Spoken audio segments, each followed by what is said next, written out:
जानकीकान्तस्मरणं जय जय राम राम। गोपिका जीवनस्मरणं गोविन्द गोविन्द। सद्गुरुमूर्ति की गुरुर्ब्रह्मा गुरुर्विष्णु गुरुर्देवो महेश्वरः। गुरु साक्षात् परं ब्रह्म तस्मै श्री गुरवे नमः। गुरवे सर्वलोकानां विषजे भवरोगिणां निधये सर्वविद्यानां दक्षिणामूर्तये नमः। सदाशिवसमारम्भां शङ्कराचार्यमध्यमाम् अस्मदाचार्यपर्यन्तां वन्दे गुरुपरम्पराम्। शङ्कारूपेण मच्चित्तं पङ्कीकृतमबोध्यया किङ्करीयस्य सा माया शङ्कराचार्यमाश्रये। लक्ष्मीनाथसमारम्भां नाथयामुनमध्यमाम् अस्मदाचार्यपर्यन्तां वन्दे गुरुपरम्पराम्। यो नित्यमच्युतपदाम्बुजयुग्मरुक्मव्यामोहदस्तदितराणि तृणाय मेने अस्मद्गुरोर्भगवतोऽस्य दैकसिन्धोः रामानुजस्य चरणौ शरणं प्रपद्ये। बोधं सरश्च मादाह्वयभट्टनाथ श्रीभक्तिसारकुलशेखर योगिवाहान् भक्ताङ्ग्ररेणुः परकालयतीन्द्रमिश्रान् श्रीमत्पराङ्कुशमुनिं प्रणतोऽस्मि नित्यम्। सीतारामसमारम्भामाञ्जनेयादिमध्यमाम् अस्मदाचार्यपर्यन्तां वन्दे गुरुपरम्पराम्। यस्य स्मरणमात्रेण नाम भक्तिः प्रजायते तन्नमामि यतिश्रेष्ठं बोधेन्द्रं जगदां गुरुम्। स्थापकाय च धर्मस्य सर्वधर्मस्वरूपिणे अवतारवरिष्ठाय रामकृष्णाय ते नमः। वागीशाद्याः सुमनसः सर्वार्थानामुपक्रमे यन्नत्वा कृतकृत्याः स्युः तं नमामि गजाननम्। दोर्भिर्युक्ता चतुर्भिस्फटिकमणिमयीमक्षमालां ददाना हस्तेनैकेन पद्मं सितमपि च सुखं पुस्तकं चापरेण भासा कुन्देन्दुशङ्खस्फटिकमणिनिभा भासमाना असमाना सा मे वाग्देवतेयं निवसतु वदने सर्वदा सुप्रसन्ना। कूजन्तं राम रामेति मधुरं मधुराक्षरम् आरुह्य कविताशाखां वन्दे वाल्मीकिकोकिलम्। वाल्मीकिर्मुनिसिंहस्य कविता अनचारिण शृण्वन् रामकथानादं को नयाति परां गतिम्। पिपीलिकागृहजातं वाल्मीकिरतिविश्रुतं कविमुख्यम् रामायणस्य जनकम् उपास्महे सततं क्षेमाय। यः पिबन् सततं रामचरितामृतसागरम् अतृप्तस्थं मुनिं वन्दे प्राचेतसमकल्मषम्। गोष्पतीकृतवाराशीमशकीकृतराक्षसम् रामायणमहामालारत्नं वन्दे नीलात्मजम्। अञ्जनानन्दनं वीरं जानकी शोकनाशनम् कपीशं वक्षहन्तारं वन्दे लङ्काभयङ्करम्। उल्लङ्घ्य सिन्धोः सलिलं सलीलं विश्वोगवह्निं जनकात्मजायाः आदाय तेनैव तदाह लङ्कां नमामि तं प्राञ्जलिराञ्जनेयम्। आञ्जनेयमधिपाडलाडनं काञ्चनाब्जकमनीयविग्रहं पारिजाततरुमूलवासिनं भावयाम्यपवमाननन्दनम्। यत्र यत्र रघुनाथकीर्तनं तत्र तत्र कृतमस्तकाञ्जलिं बाष्पवारि परिपूर्णलोचनं मारुतीं नमत राक्षसान्तकम्। वेदवेद्ये परे पुंसि जाते दशरथात्मजे वेदः प्राचेतसादासीत् साक्षात् रामायणात्मना। वैदेही सहितं सुरद्रुमतले हैमे महामण्डपे मध्ये पुष्पकमासने मणिमये वीरासने सुस्थितम्। अग्रे वाचिगति प्रभञ्जनसुते दत्तं मुनिभ्यः परं व्याख्यान्तम्। वरदादिभिः परिवृतं रामं भजे श्यामळम्। नमोऽस्तु रामाय सलक्ष्मणाय दिव्यै च तस्यै जनकात्मजायै। नमोऽस्तु रुद्रेन्द्रियमानिलेभ्यो नमोऽस्तु चन्द्रार्कमरुद्गणेभ्यः। सकृतेव प्रपन्नाय तवास्मीति च याचते अभयं सर्वभूतेभ्यो ददाम्येतत्प्रदं मम धर्मात्मा सत्यसन्धश्च रामो दाशरथिर्यदि पौरुषे चाप्रतिद्वन्द्वश्चरैनं जहिरावणिं सर्वलोकशरण्याय राघवाय महात्मने निवेदयतमां क्षिप्रं विभीषणोपस्थितम् योऽन्तःप्रविश्य मम वाचमिमां प्रसुप्तां सञ्जीवयत्यखिलशक्तिधरस्वधाम्ना अन्यांश्च हस्तचरणश्रवणत्वगादीन् प्राणान् नमो भगवते पुरुषाय तुभ्यम् नयन्ती संकोचं सरसिजरुजं दिक्परिसरे सृजन्ती लोहित्यं नखकिरणचन्द्रार्धखचिता कवीन्द्राणां कृत्कैरवविकसनोद्योगजननी स्फुरन्ती कामाक्ष्याः चरणरुचिसन्ध्या विजयते गुर्वर्ते त्यक्तराज्यो विचरदनुवनं पद्मपद्भ्यां प्रियायाः पाणिस्पर्श अक्षमाभ्यां मृदुजपदरुजो यो हरीन्द्रानुजाभ्यां वैरोप्यात् शूर्पणख्यायाः प्रियविरहरुषारोपितभ्रूविजृम्भस्तस्ताब्धिः बद्धसेतुः कलरवदहनो कोसलेन्द्रोऽवतान्नः शान्तं पद्मासनस्थं सुरमुनिविनुतं मैथिलीं वामभागम् रुद्रादिसुरविनुतं गुरुसार्वभौमं श्रीरामचन्द्रं भजे सप्तप्राकारमध्ये सरसिजमुकुलोद्भासमाने विमाने कावेरी मध्यदेशे मृदुतरफणिराट्भोगपर्यङ्गभागे निद्रामुद्राभिरामं कडिनिकटशिरः पार्श्वविन्यस्तहस्तम् पद्मादात्रीकराभ्यां परिधितचरणं रङ्गराजं भजेऽहम् जानकीकान्तस्मरणं जय जय राम राम.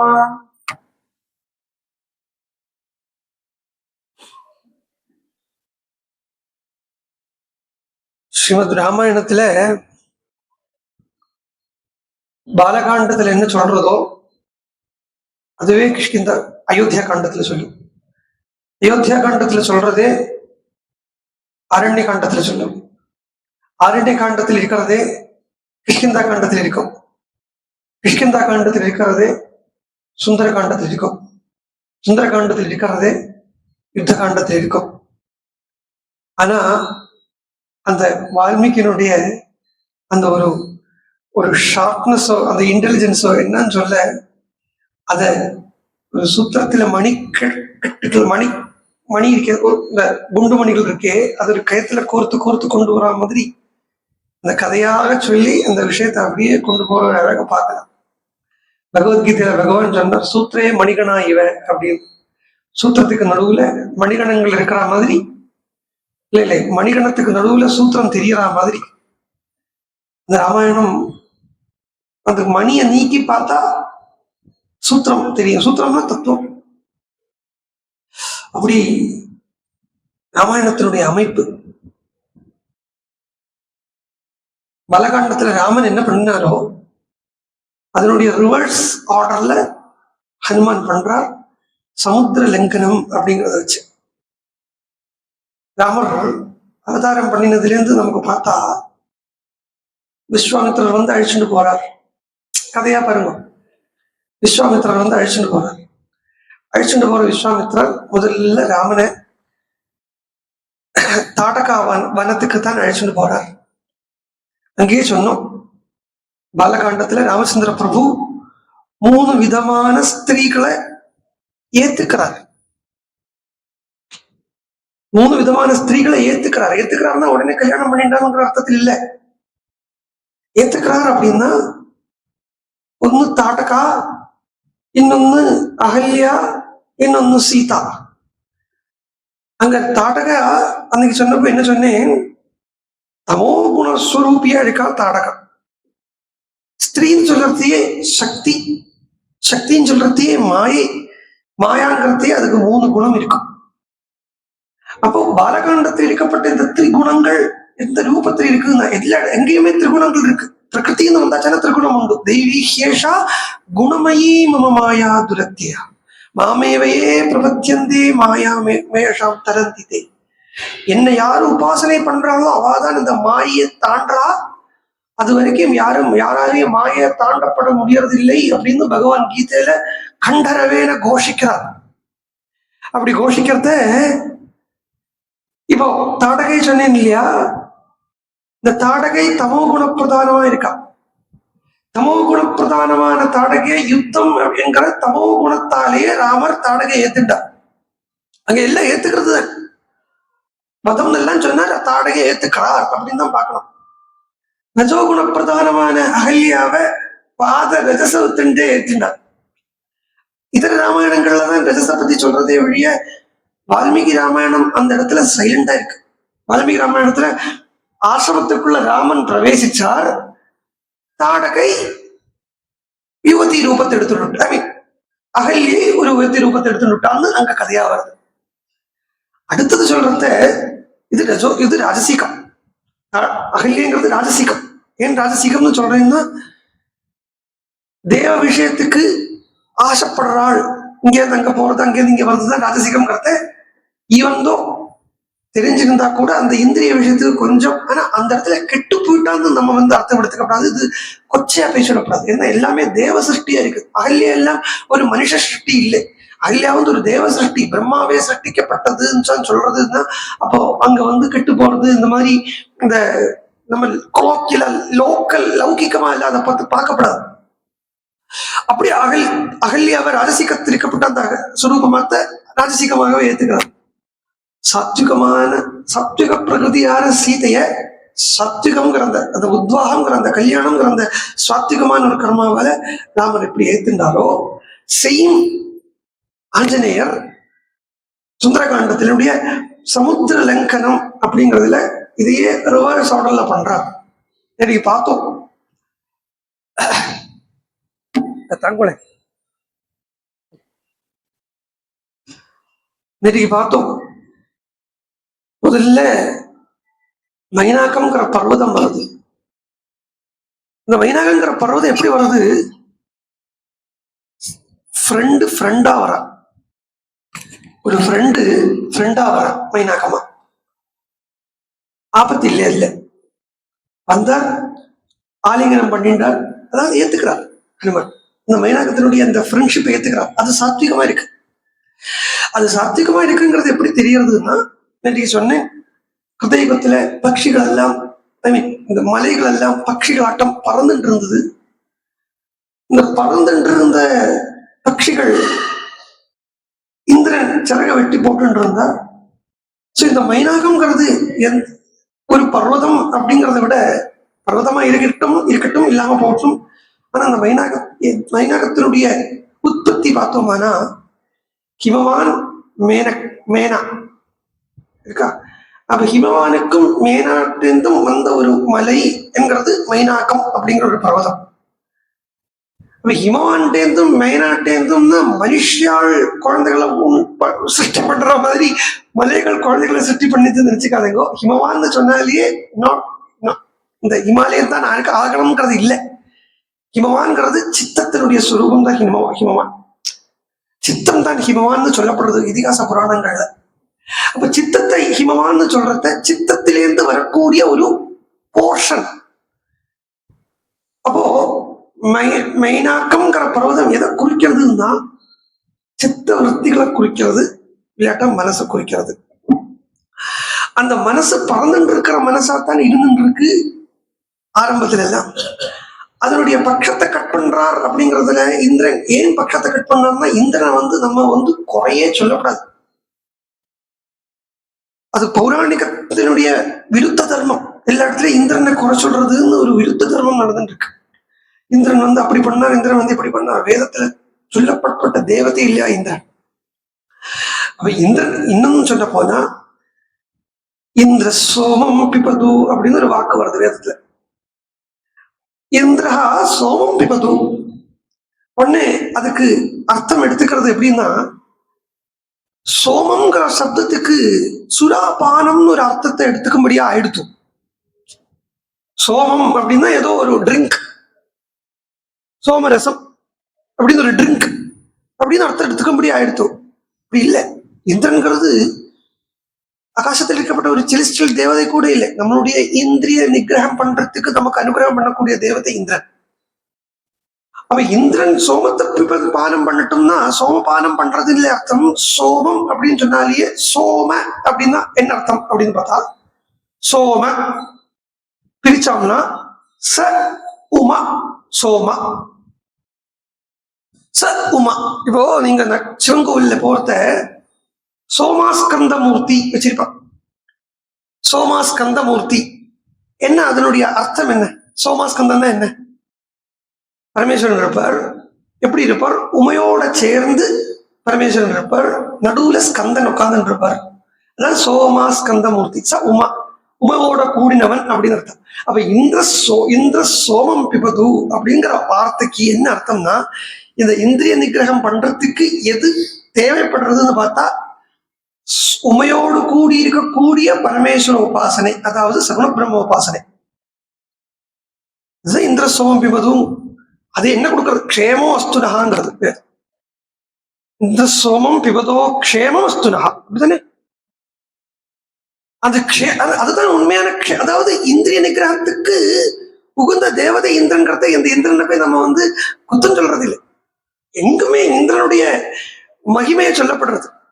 அதுவும் விருத்திரகணம் புரந்தரம் அப்படின்னு எல்லாமே வேதம் சொல்லிட்டே போறது. சோ அந்த இந்திரன் என்ன பண்றார்? இந்த மலையினுடைய சிறக வெட்டுறார். அப்படின்னா எந்த யுகத்துல வெட்டாம இருந்தார், எந்த யுகத்துல வெட்டார் அப்படின்னு பார்த்தா கிருதயுகத்துல வெட்டாம இருக்கார். மீதி யுகங்கள்ல அதை சிறக வெட்டுறார். சோ கிருதயுகத்துல ஏன் வெட்டாம இருக்காருன்னா, கிருதயுகம்ங்கிறது நாட் எக்ஸாக்ட்லி பிஃபோர் ஒரு 10 lakhs years பிஃபோர், அங்க இல்லை கிருதயுகம். கலியுகம் அப்படின்னு என்ன சொல்லிட்டேன், திருப்பி திருப்பி சொல்றது இல்லை. கிருதயுகம் அப்படிங்கிறத ஆல்மோஸ்ட் ஸ்பிரிச்சுவலி எலிவேட்டடா இருக்கப்பட்ட ஒரு ஸ்திதிக்கு கிருதயுகம்னு பேர். எல்லாமே நம்மளுடைய ஸ்பிரிச்சுவல் டைமைத்தான் இந்த யுகம் அப்படிங்கிறத கொண்டு குறிக்கிறது. ஒரு யுகம் அப்படின்னா ஒரு ஸ்பிரிச்சுவல் ஜேர்னியுடைய அந்த லைஃப் டைம் இருக்கே, அந்த ஸ்பிரிச்சுவல் ஜேர்னியோட லைஃப் டைம் தான் யுகம் அப்படின்னு குறிக்கிறத. கிருதயுகம் அப்படிங்கிறது 95% ஈஸ்வரமயமா இருக்கு. ஒரு 5% லௌகிகத்துல மனசு ஒட்டின்னு இருக்குங்கிறது தான் கிருதயுகம். கலியுகம்ங்கிறது நேர திருப்பி ஒரு 20% பக்தி இருக்கு, பாக்கி பூரா இதுதான் என்ன என்ன என்ன சொல்லுவா, லௌகிகம் தான் இருக்கு. இதனால்தான் கலௌ பக்தி பக்தியா கிருஷ்ண புரஸ்திதா அப்படின்னு பாகவதத்துல சொன்னான்.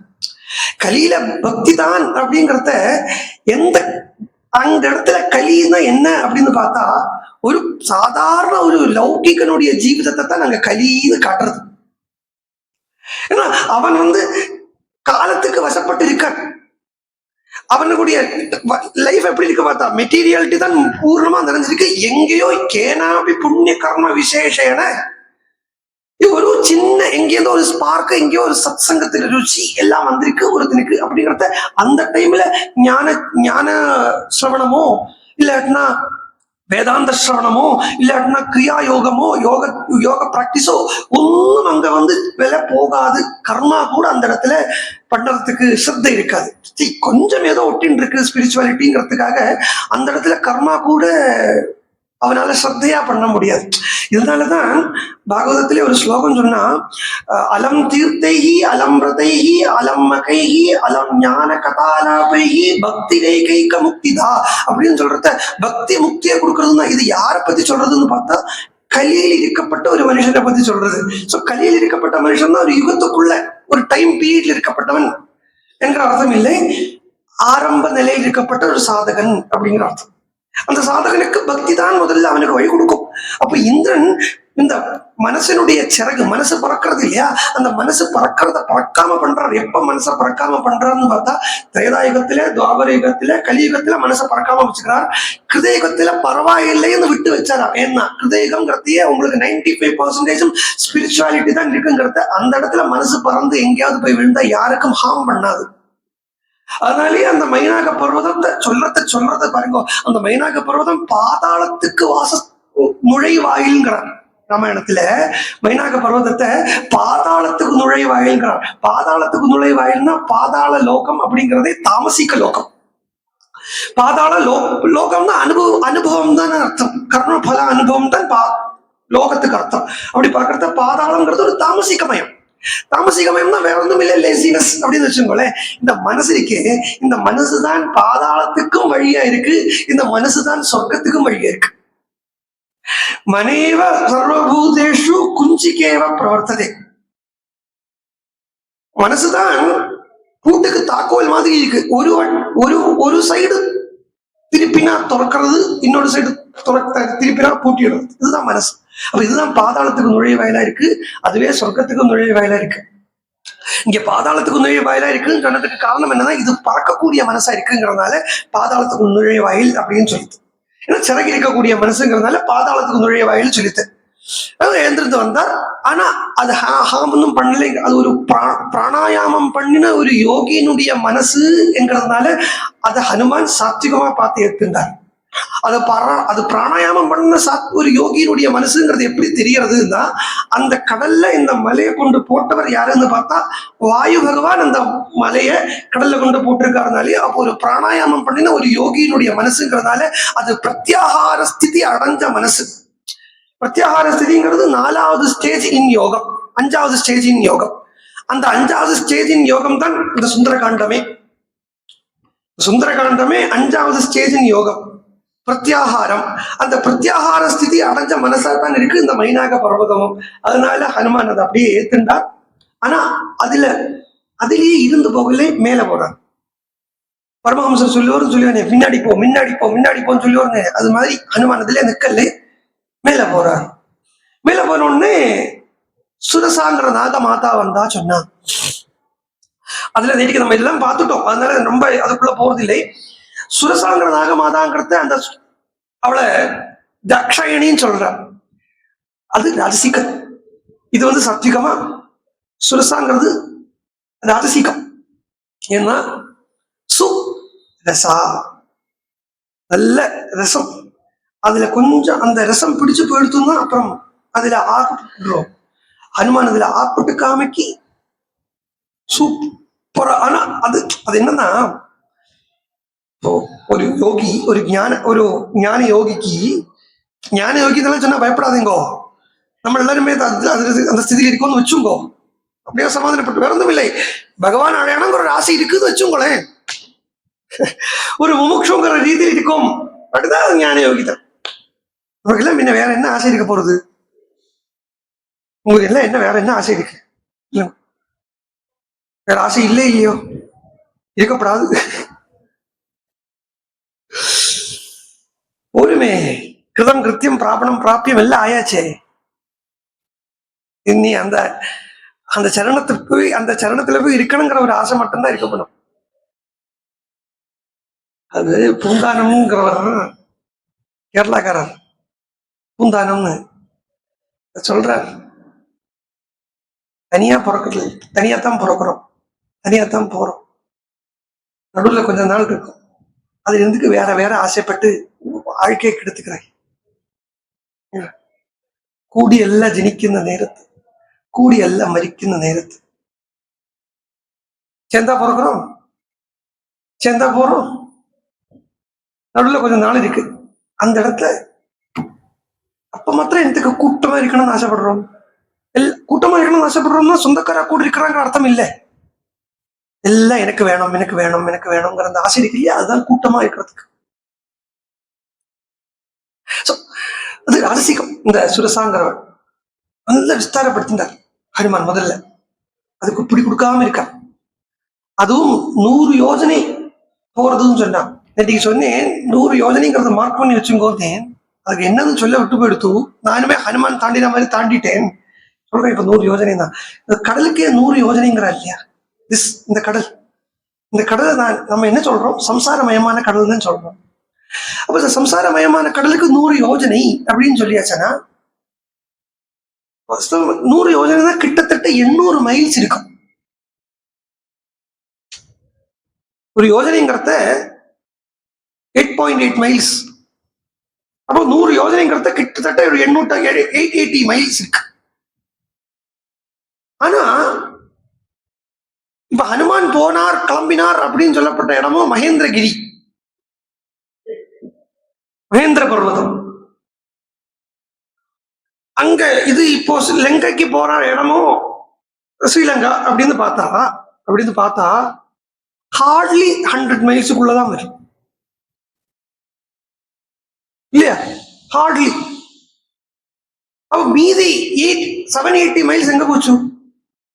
சொல்லுவா இல்ல, வால்மீகி விட கதை கட்ட ஆரம்பிச்சிடுவா. அன்னைக்கு இவ்வளவு தூரத்தில் இருந்தது, இப்ப சுருங்கி வந்துருத்து மனசா. சோ இந்த 100 யோஜனைன்னா 100 விட்டுங்க, 10 எடுத்துங்க. 10 இந்திரியங்கள் இருக்கு இல்லையா? அதுதானே சம்சாரம்.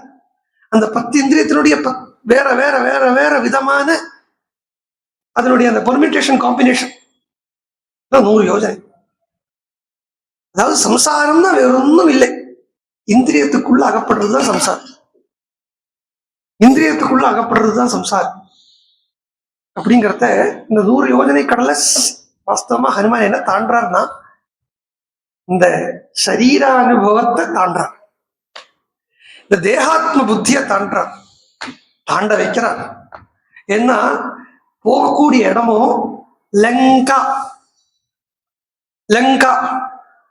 அந்த லங்கா என்னதுன்னு பார்த்தா, லங்கால தான் ஹனுமான் போய் சீதைங்கிற அந்த சக்தியை அடையறார். இல்லாட்டினா பிரம்மம் தான் அது.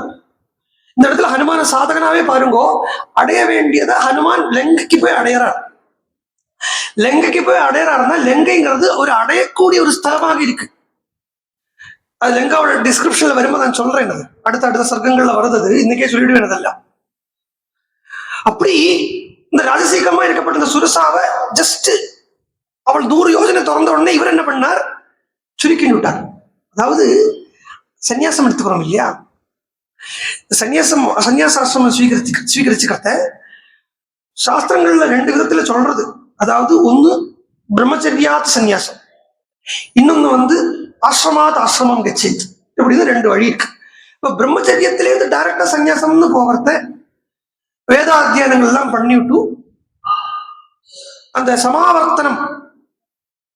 சமாவர்த்தனம் ஒரு சம்ஸ்காரம் இருக்கு. கல்யாணத்துக்கு தலைக்கு விரதம்னு பண்ணாலே நமக்கு விரதம் தான் என்ன தெரியும், அப்பத்தை பார்க்கத்தான் தெரியும். அது ஒரு சமாவர்த்தனங்கிற ஒரு சம்ஸ்காரமே இருக்கு.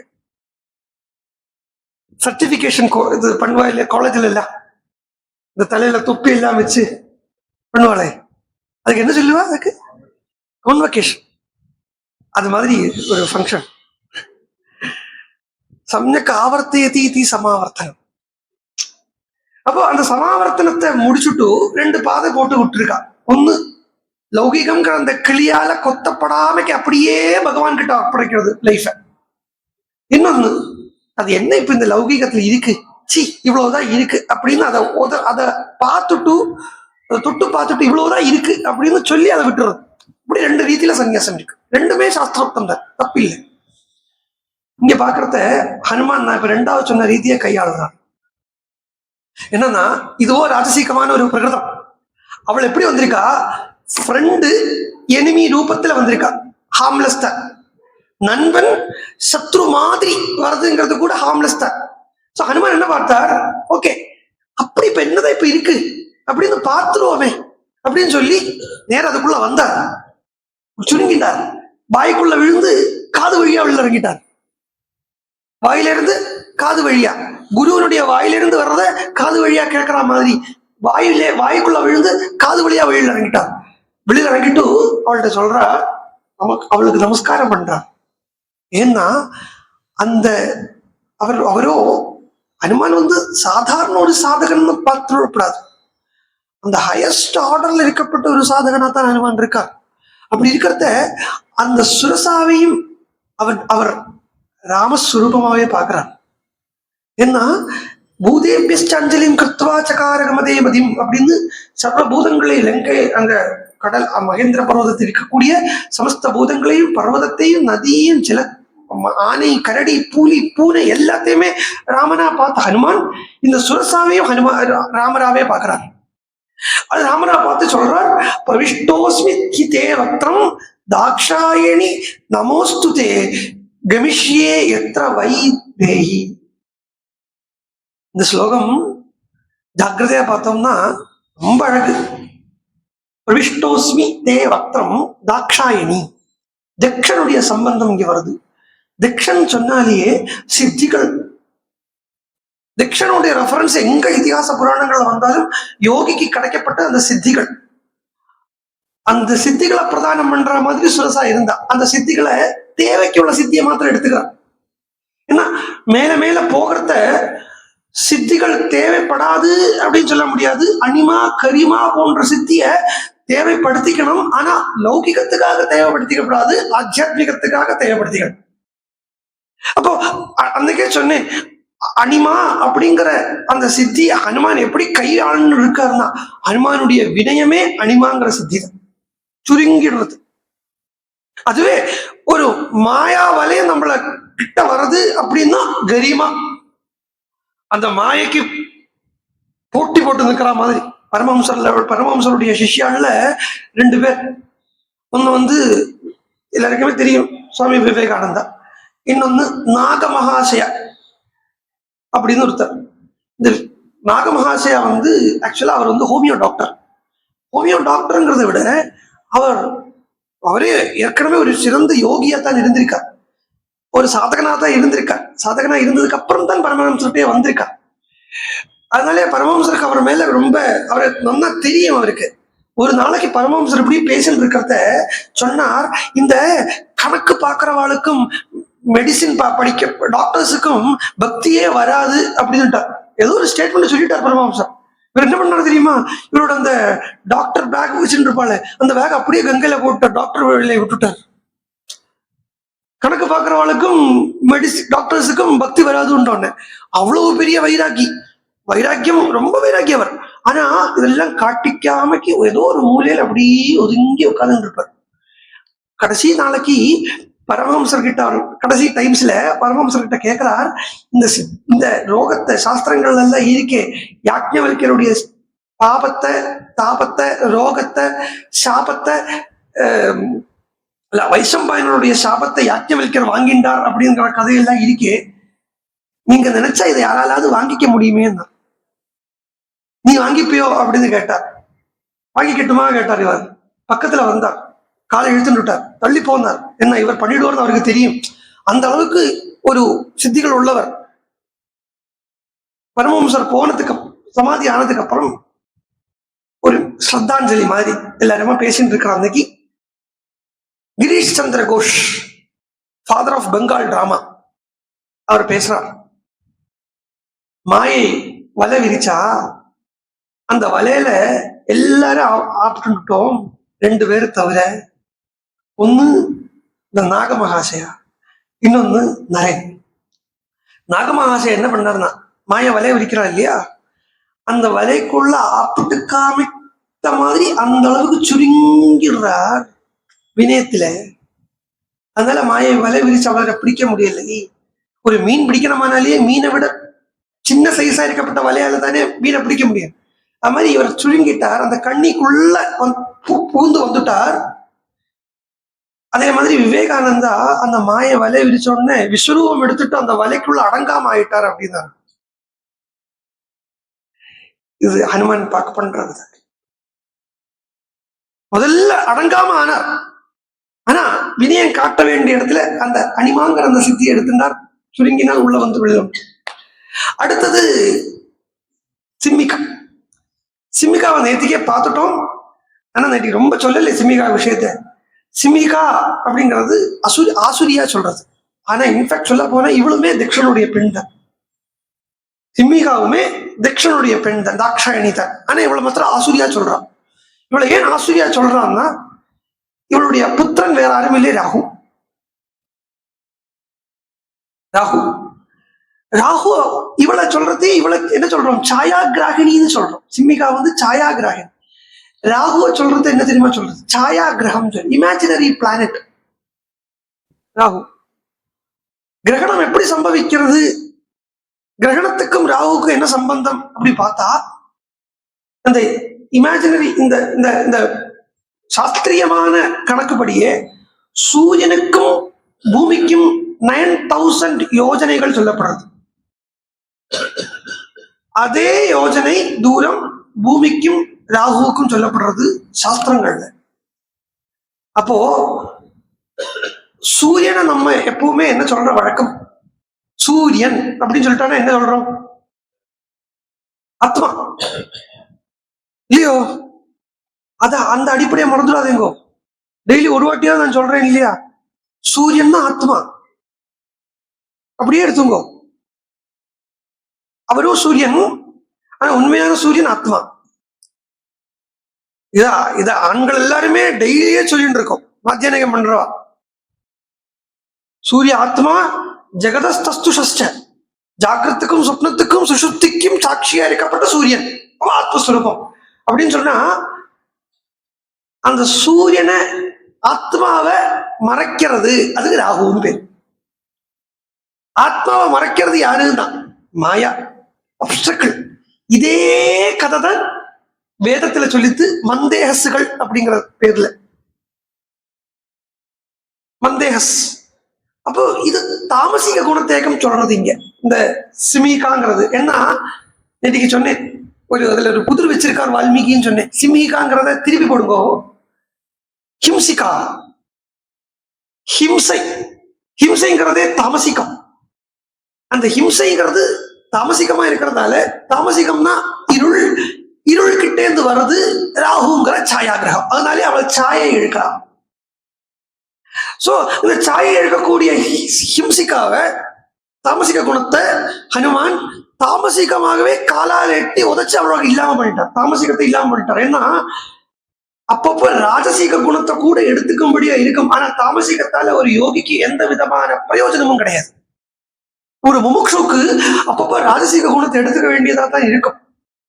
அன்னைக்கே சொல்லிட்டேன், அது எப்போ ஒரு வேஷ்டி கட்டி, ஒரு நல்ல சூப்பர் வேஷ்டி கட்டிக்கணும்னு ஆசை இருக்கு, இல்ல வெள்ளி கிளாஸ்ல பால் குடிக்கணும்னு ஆசை இருக்குன்னா ரொம்ப அந்த ஆசை விடவே மாட்டேங்கிறது வச்சுங்க, விடவே மாட்டேங்கிறது. வெள்ளி கிளாஸ்ல பால் சாப்பிடணும், வெள்ளி கிளாஸ்ல பால் சாப்பிடணும், அந்த ஆசை விடவே மாட்டேங்கிறதுனா போட்டு கிடக்கு வெள்ளி கிளாஸ் ஒன்று வாங்கணும், வாங்கி பால் எடுக்கணும், பால் எடுத்து ஒரு வாய் குடிக்கணும், ஒரு வாய் குடிச்சு பார்த்துட்டு அப்படியே அந்த நீக்கி போட்டுட்டு மனசிட்ட சொல்லணும், மனசே இவ்வளவுதான் வெள்ளி கிளாஸ்ல பால் குடிக்கிறதுனுடைய ருச்சி, பூரமா உனக்கு திருப்தி ஆச்சா போ அப்படின்னு மனச யானைய அங்குசத்தை வச்சு பழக்கிற மாதிரி மனசாலே பழக்கணும். யானையை அங்குசத்தை வச்சு பழக்கிறது கூட அப்புறம் தான், யானையை முதல்ல யானையை வச்சுதான் பழக்குவோம். இந்த பழக்கப்படப்பட்ட யானைக்கு குமிக்கி யானைன்னு பேரு. அதே மாதிரி மனசாலேயே பழக்கணும். அப்படி மனசை என்ன சொல்லுவாங்க தெரியுமா, மனசை மெஷின் ஆக்கணும். சுவிட்ச் போட்டா தான் ஆன் ஆகப்படும், சும்மா ஆன் ஆகப்படாது. அது மாதிரி ஒரு மெஷின் ஆக்கணும் மனசை. இப்படி அந்த தாமசிகமா இருக்கப்பட்டதை வேண்டாம்ங்கிறதாலே அவளை தள்ளி உதைச்சு நேர லங்காக்குள்ள பிரவேசிக்கிறார். உடனே இப்படி மூணும் பண்ண உடனே எது சாத்விகத்தை கையாளும் முறையில சாத்விகத்தை கையாண்டார், ராஜசீகத்தை கையாள வேண்டிய முறையில ராஜசீகத்தை கையாண்டார், தாமசிகத்தை இல்லாமாக்க வேண்டிய ரீதியில தாமசிகத்தை இல்லாதாக்கினார். உடனே தேவா எல்லாரும் ஹனுமானுக்கு ஸ்தோத்திரம் பண்றார். யஸ்யத்வேதானி சத்வாரி வானரேந்திர யதா தவ திருஷ்டிர்மதிர்தாக்ஷ்யம் சகர்மசு ந சீததி. யார்கிட்ட திருதி, திருஷ்டி, மதி, தாக்ஷ்யம். திருதினா தைரியம், திருதினா தைரியம், திருஷ்டி foreseeing, அதனை சொல்லுவா foreseeingness, மதி புத்திசக்தி, தாக்ஷ்யம் சில இடத்துல தாஷ்டியம் சொல்றது டிட்டர்மினேஷன். இது நாலு யாருக்கு இருக்கோ அவன் எந்த கர்மத்திலையும் தோத்து போக மாட்டான். எஸ்யத்வேதானி சத்வாரி, இது நாலு ஹனுமான் கிட்ட இருக்கான். சதை சம்பூஜித பூஜ்ய பிரதிபன்ன பிரயோஜனைஹி ஜகாமாகாசமாவிஷ்ய பன்னகாசனவத் கபிஹி. இறங்குற இடத்துல கூட கருடனை சொல்றான். அந்த அளவுக்காக்கும் ராமாயணம் உபனிஷத் கூட கனெக்ட் ஆயிருக்கு. எப்படி கனெக்ட் பண்றாருன்னா அந்த பேர்களை சொல்லி கனெக்ட் பண்றான் மாத்திரமும் இல்லை, அந்த சரித்திரத்தையே அப்படித்தான் அமைப்பான் வால்மீகி பகவான். எங்க கருடன் வந்திருக்காரோ அங்க உபனிஷத்த பிரம்ம வித்யாத சுஸ்திரத்தார்க்ஷியா அரிஷ்ட நீவி சொல்லி சச்சாரு நானாவித ரூபதாரி, நானாவித ரூபதாரி, அதுவும் பயானகமான ரூபத்தை எடுத்துக்க கூடியவர் இல்லை. சாரு நானாவித ரூபதாரி பரம் சமாசாத்திய சமுத்திர தீரம், சமுத்திர தீரத்துக்கு இத்த கரைக்கு வந்துட்டார். பரைரசக்கியம் பிரதிபன்ன ரூபா சமீக்ஷிதாத்மா சமவேக்ஷிதார்த்தா. சமீக்ஷிதாத்மா தன்னை நன்னா தெரிஞ்சின்றவர், தான் அடைய வேண்டிய பொருளை நன்னா எதிர்பார்த்து இருக்கக்கூடியவர். லம்பஸ்ய கிரே சமிருத்தே, லம்பம்ங்கிற ஒரு கிரிக்கு மேல உட்கார்றார். அது ஒரு குன்று மாதிரி இருக்கு வச்சுங்க. விசித்திர கூட்டே நிபபாத கூட்டே சகேத சகேத கோத்தாலக நாளிகேரே மகாபிரகூட பிரதிமோ மகாத்மா. வால்மீகி பகவான் இந்த மூணே தாண்டி ஜெயிச்சு நிக்கிற, அதாவது சத்துவத்தை ரஜசையும் தமசையும் தாண்டி சம்சாரம் கடந்த கடலை தாண்டி உட்கார்ந்து இருக்கக்கூடிய, அதுவும் சாந்தமா உட்கார்ந்து இருக்கக்கூடிய ஹனுமானை பார்த்து மகாத்மாங்கிற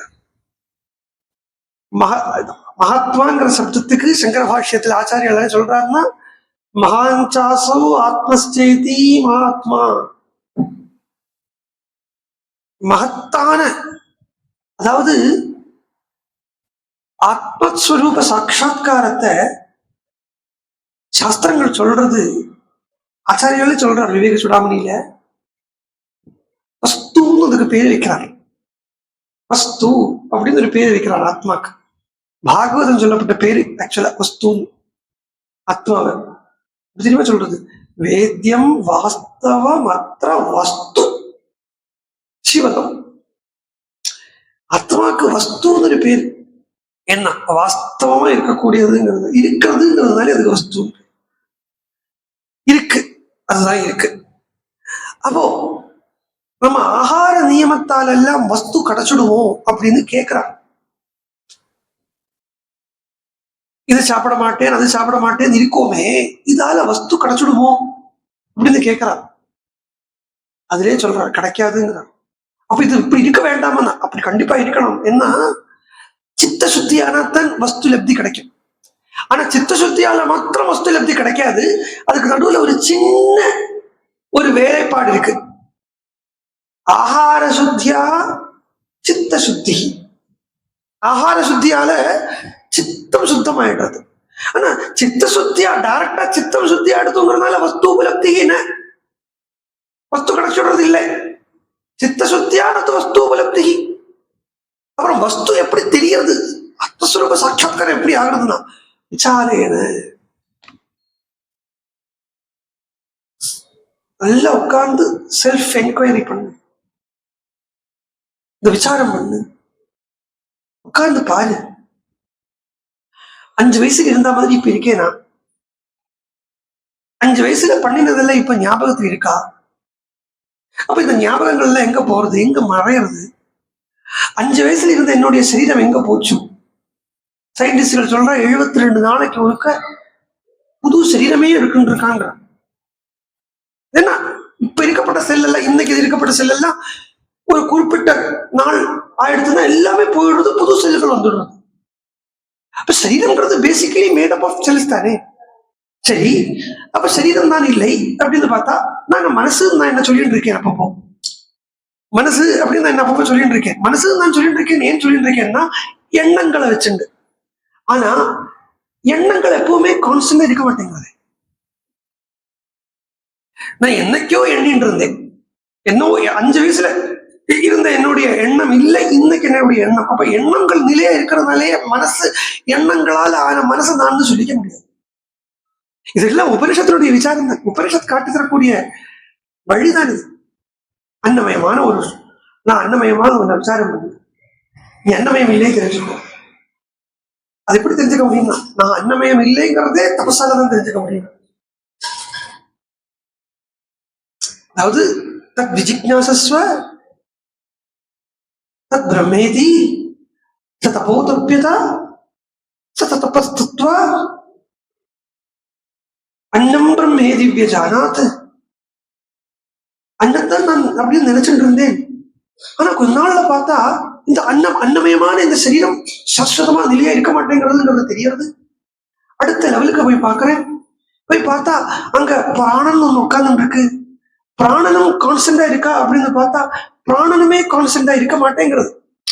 பிராணனே கான்ஸ்டன்டா இருக்க மாட்டேங்கிறதுன்னா பிராணன் இருக்கா இல்லையாங்கிறது எனக்கு தெரிய மாட்டேங்கிறதே. மூச்சு தான் பிராணன் நினைச்சுக்காதீங்க. மூச்சு இல்லை, பிராணன் மூச்சு இல்லை. பிராணன் அப்படிங்கிறது ஆத்மாவுக்கு வாகனமா இருக்கு அப்படின்னு சொல்றது. சரீரத்துக்குள்ள சைதன்யம் போகிறதுக்கு ஒரு உபாதி வேண்டி இருக்கு. அந்த உபாதி சரீரத்தை சொல்லலை, அந்த உபாதியை தான் பிராணன் சொல்றது. இதனாலேயே பகவானுக்கு விஷ்ணு சகஸ்ரநாமத்துல வாயு வாகனகா ஒரு நாமத்தை போட்டு பிராணன் தான், பிராண தத்துவம் தான் சரீரத்துக்கு சைதன்யத்துக்கு பிரத்யேக ஆத்மத்துக்கு. ஐயோ ரொம்ப நிறைய வேர்ட்ஸ் வருதுன்னு நினைச்சு பயப்படாதீங்க. எல்லாத்தையும் ஒருவதான் சொல்றேன். பிரத்யேகாத்மா அப்படின்னு என்னன்னா நிறைய இங்க பூரா கரண்ட் பாஸ் ஆகிட்டு இருக்கா. இங்க பூரா கரண்ட் இருக்கு, இங்க ஒரு கரண்ட் இருக்கு, இதுல கரண்ட் இருக்கு, இதுல கரண்ட் இருக்கு, எல்லாத்துலயும் கரண்ட் இருக்கு. ஆனா எல்லாத்துலயும் இருக்கப்பட்ட கரண்ட் ஒண்ணு தானே, வித்தியாசம் இல்லையோ, எல்லாத்துலயும் ஒரு கரண்ட் தானே. ஆனா அந்த கரண்ட் ஃபேன்ல வரத்த ஃபேன் கறங்குறது, அந்த கரண்ட் லைட்டுக்குள்ள போறத லைட் எரியறது, அந்த கரண்ட் இனி வேற ஏதாவது மிஷினுக்குள்ள போனா அது வேற ஏதாவது பண்ணும். ஸோ ஒருவருக்குள்ளேயும் ஒரு மாதிரி பிரவர்த்திக்கிறதே அந்த கரண்ட். அந்த கரண்டுக்கு தான் பிரத்யேக ஆத்மான்னு பேர், அந்த கரண்டுக்கு தான். அது மாதிரி சரீரத்துக்குள்ள பிரத்யேகாத்மாவாக ஆத்மஸ்வரூபம் இருக்குதுன்னா அதுக்கு காரணமானது பிராணன். ஆனா பிராணன் இப்போ ஒரு செத்து போயிட்டா அப்படின்னா, அன்னைக்கே தான் சொன்னேன், இந்த செத்து போகிறது இல்லையா, சித்து போயிடுத்து, அதுதான் செத்து போறதுன்னு ஆயிடுத்து.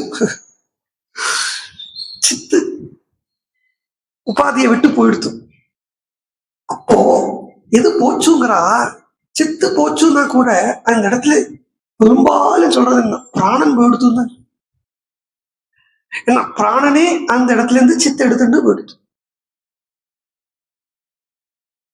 அடிச்சா பிராணன் நான் இல்லையே தெரிஞ்சுட்டு அடுத்த உபாதிக்கு அடுத்த விஷயத்துக்கு போறான்.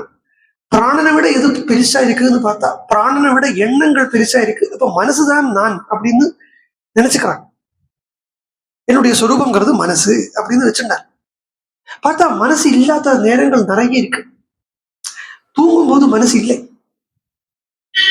தூங்கும் நல்ல தூக்கத்துல ஆனா பெண்ணா எதுவுமே தெரியாம இருக்கக்கூடிய ஸ்திதியில மனசு எங்க இருக்கு? சொப்னத்துலதான் மனசு இருக்கு. அது தூக்கத்துல எழுப்பி விடுறேன். சொப்னத்துலதான் மனசு இருக்கு. சொப்பனத்துல தான் மனசு இருக்கு, சுஷுப்தியில மனசு இல்லை. மனசு நான் இல்லை அப்படிங்கறத தெரிஞ்சுட்டா அடுத்தது விஞ்ஞானமயமான கோஷத்துக்கு போறான். இந்த விஞ்ஞானத்துல ஒரு சரீரம் உருவம் எடுத்துக்கிறான். அந்த சரீரத்துக்கு யோக சரீரம்னு பேரு. அது உபனிஷத் சொல்றது, விஞ்ஞானை யஜ்ஞம் தனுதே கர்மாணி தனுதே பிச்சா அப்படின்னு உபனிஷத் சொல்லிட்டு வருது.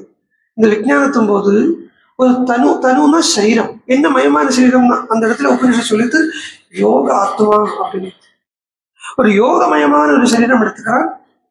ஸ்பிரிச்சுவலி ஆக்டிவிட்டிஸ் பண்றதுக்கு வேண்டி மாத்திரமான ஒரு சரீரத்துக்கு தான் விஞ்ஞான ஆத்மான்னு பேர்.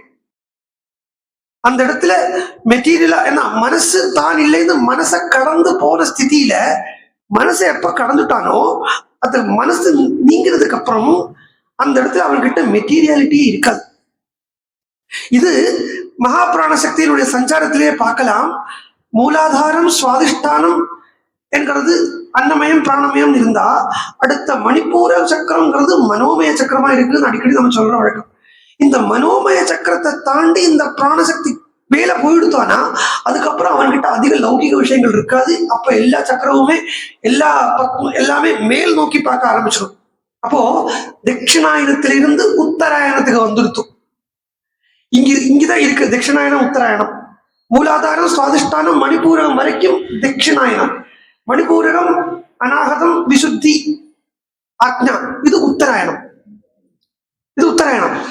அப்போ இந்த ரிதுக்கள்ல உத்தராயணம் இருக்கே அப்படின்னு கேட்டா, உள்ள இருக்கப்பட்ட உத்தராயண தட்சிணாயனத்தை எடுத்து அண்டத்துல வச்சா, பிண்டத்துல இருக்கிறத எடுத்து அண்டத்துல வச்சாலே வச்சோமே ஒழிய, வச்சா யாரோ வச்ச, நம்மளதான் வச்சிருக்கோம், நம்ம தான் வச்சிருக்கோம். அதனால இதை எடுத்து அதுல வச்சோமே தவிர்த்து எல்லாம் இதுக்குள்ளேயே இருக்குன்னு சொல்லுவோம் இல்லையா. அப்போ இந்த மனோமய சக்கரத்தை கடந்தாச்சு தானே, அதாவது மனசை ஜெயிச்சாச்சு தானே, பேசிக்கலி மனசை கண்ட்ரோல்ல வச்சுட்டாச்சானா, அதுக்கப்புறம் இந்த விஞ்ஞானத்துல லௌகிக வாசனைகளே இருக்காது, ஒண்ணும் இல்லை. ஒரு குலாப் ஜாமுன் சாப்பிடணுங்கிற ஆசை கூட வராது. அந்த ஆசையை வருத்திப்பா யோகிகள்.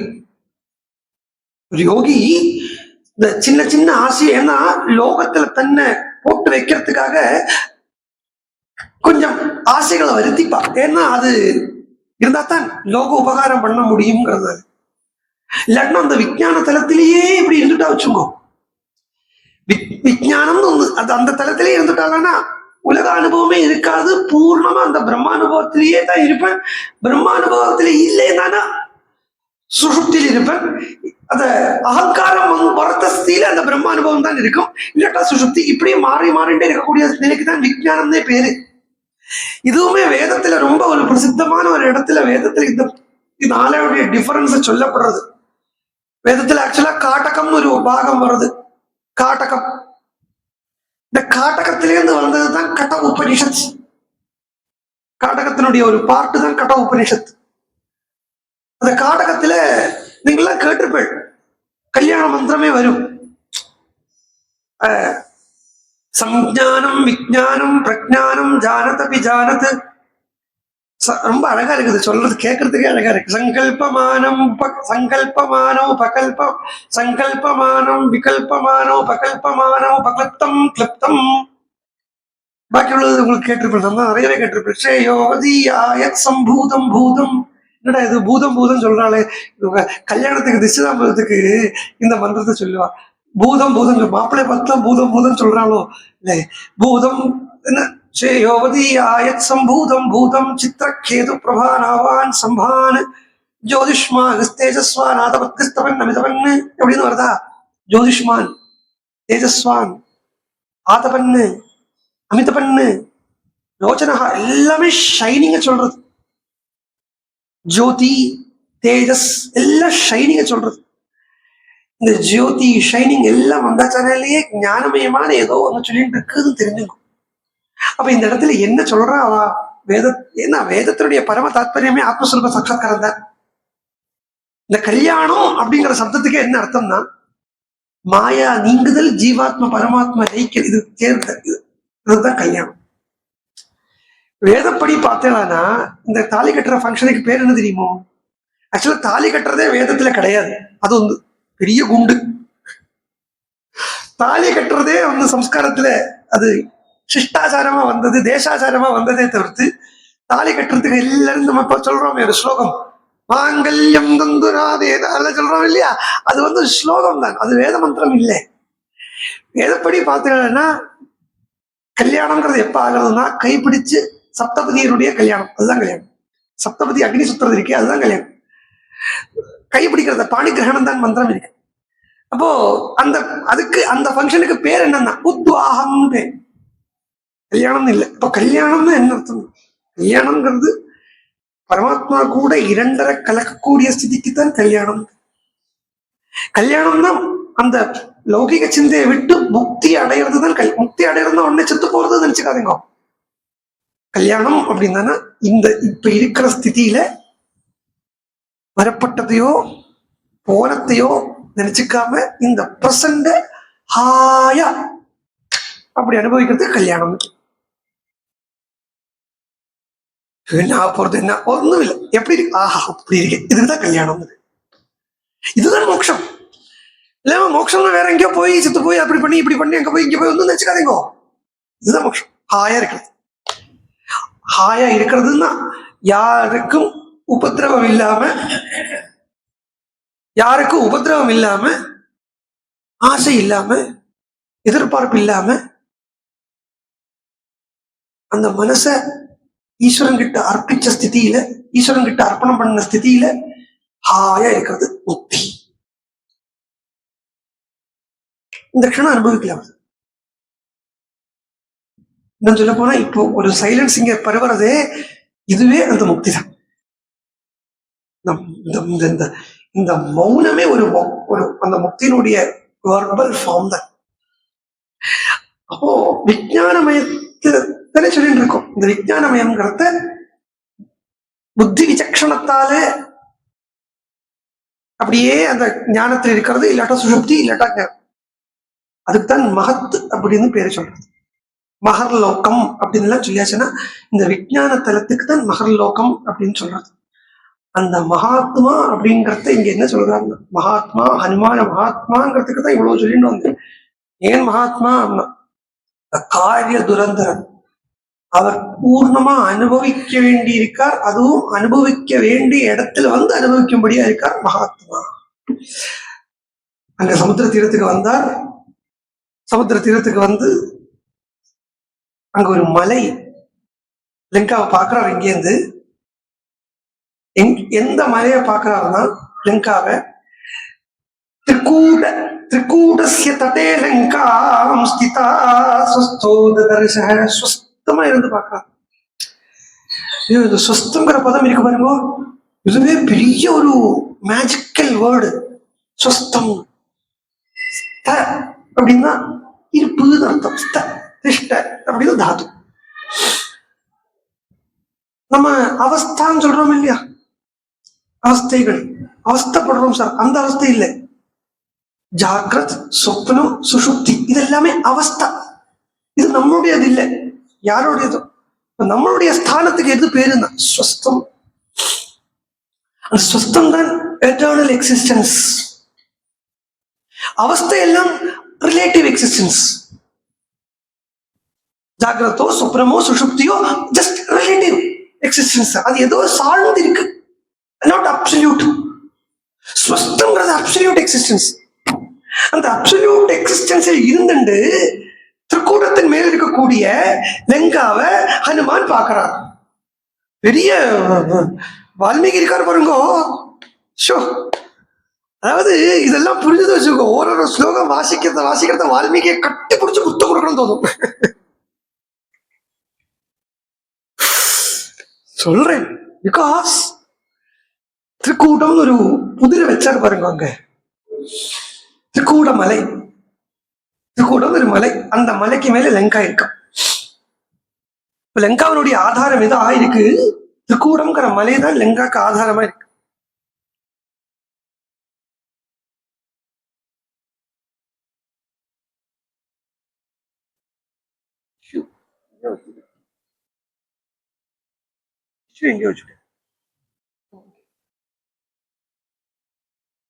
திரிகூடம்ங்கிற அந்த மலைதான் லங்காக்கு ஆதாரமா இருக்கு. திரிகூடம் இன்னும் உள்ள போயிட்டு வந்துருவோம் வேணா, அது பார்க்க வேண்டிய ரொம்ப இம்பார்ட்டன்டான விஷயம். லங்காவினுடைய ஸ்திதியை சொல்லுவோம். லங்கா எப்படி இருக்கு அப்படின்னா, ஹனுமான் சொல்றார் திரிகூட மலைக்கு மேல லங்கா இருக்கு. காசி எப்படி இருக்குன்னா திரிகண்டத்துக்கு மேல காசி இருக்குன்னு சொல்லுவாங்க. திரிகண்டம் தான் சூலம், திரிசூலம். அயோத்தியாவை சொல்றத சுதர்சனத்துக்கு மேல அயோத்தியாவை பிரதிஷ்டை பண்ணி வச்சிருக்கு அப்படின்னு சொல்லுவாங்க. எல்லாமே புராணத்துல வருதுதான்.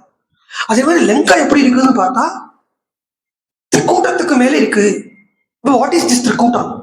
இந்த திரிகூட்டத்தினுடைய சிக்னிபிகன்ஸ் தான் என்ன, இல்ல லங்காவுடைய சிக்னிபிகன்ஸ் என்ன அப்படின்னு பார்த்தா, ஜம்பு தீபத்தை திருப்பி பாலகாண்டத்துக்கு போறேனே. ஏன்னா பாலகாண்டம் சுந்தரகாண்டம் ஒன்றும் செப்பரேட்டே கிடையாது. பாலகாண்டத்துல பகீரதன் நம்முடைய அந்த சாகரவர்கள் இல்லை, பகீரதன் இல்லை, சக்கர சக்கரவர்த்தியினுடைய 60,000 குழந்தைகள். நம்பர் நோட் பண்ணி வச்சுங்கோ, 60,000. ஓகே, இந்த 60,000 குழந்தைகள் பூமியை டிக் பண்ணினான்னு வருது. எதுக்கு? கங்கையை கொண்டு வரத்துக்கு இல்லை, குதிரையை தேடிண்டு. அந்த குதிரை கபிலாசிரமத்தில் இருந்தது. அப்புறமா கண்டுபிடிச்சு அங்கே இந்திரன் வரார். அவ எதுக்கு வராருன்னா, சகர சக்கரவர்த்திகளுடைய குழந்தைகள் அப்படிங்கிறதையே அவளுக்கு எங்கேயோ அந்த 60,000 பேருங்கிறது அவளுக்கு எங்கேயோ, அது அவ வந்து யமுனா சகர சக்கரவர்த்தி 2 பொண்டாட்டிகள். அதுல ஒரு பொண்டாட்டியில பிறந்தது அசமஞ்சஸ், இன்னொரு பொண்டாட்டியில பிறந்தது இன்னொரு பொண்டாட்டிங்கிறவள் யமுனா. அந்த யமுனா வழியா வந்தவள் தான் இந்த காலந்தின்னு அவளுக்கு பேரு. அந்த காலந்தி வழியா வந்தவள் தான் இந்த 60,000 பேருங்கிறத. எங்க யமுனா வருதோ, யமுனா வந்தாலே நேர நம்மளுடைய புத்தி மகாபாரதத்துக்கு போயிடணும், மகாபாரதமோ பாகவதத்துக்கோ போயிடணும். மகாபாரதத்துக்கு போயாச்சனாலே அங்க சந்திரவம்சம், சந்திரவம்சம் இல்லையா, சந்திரவம்சம்னாலே கர்மயோகம்.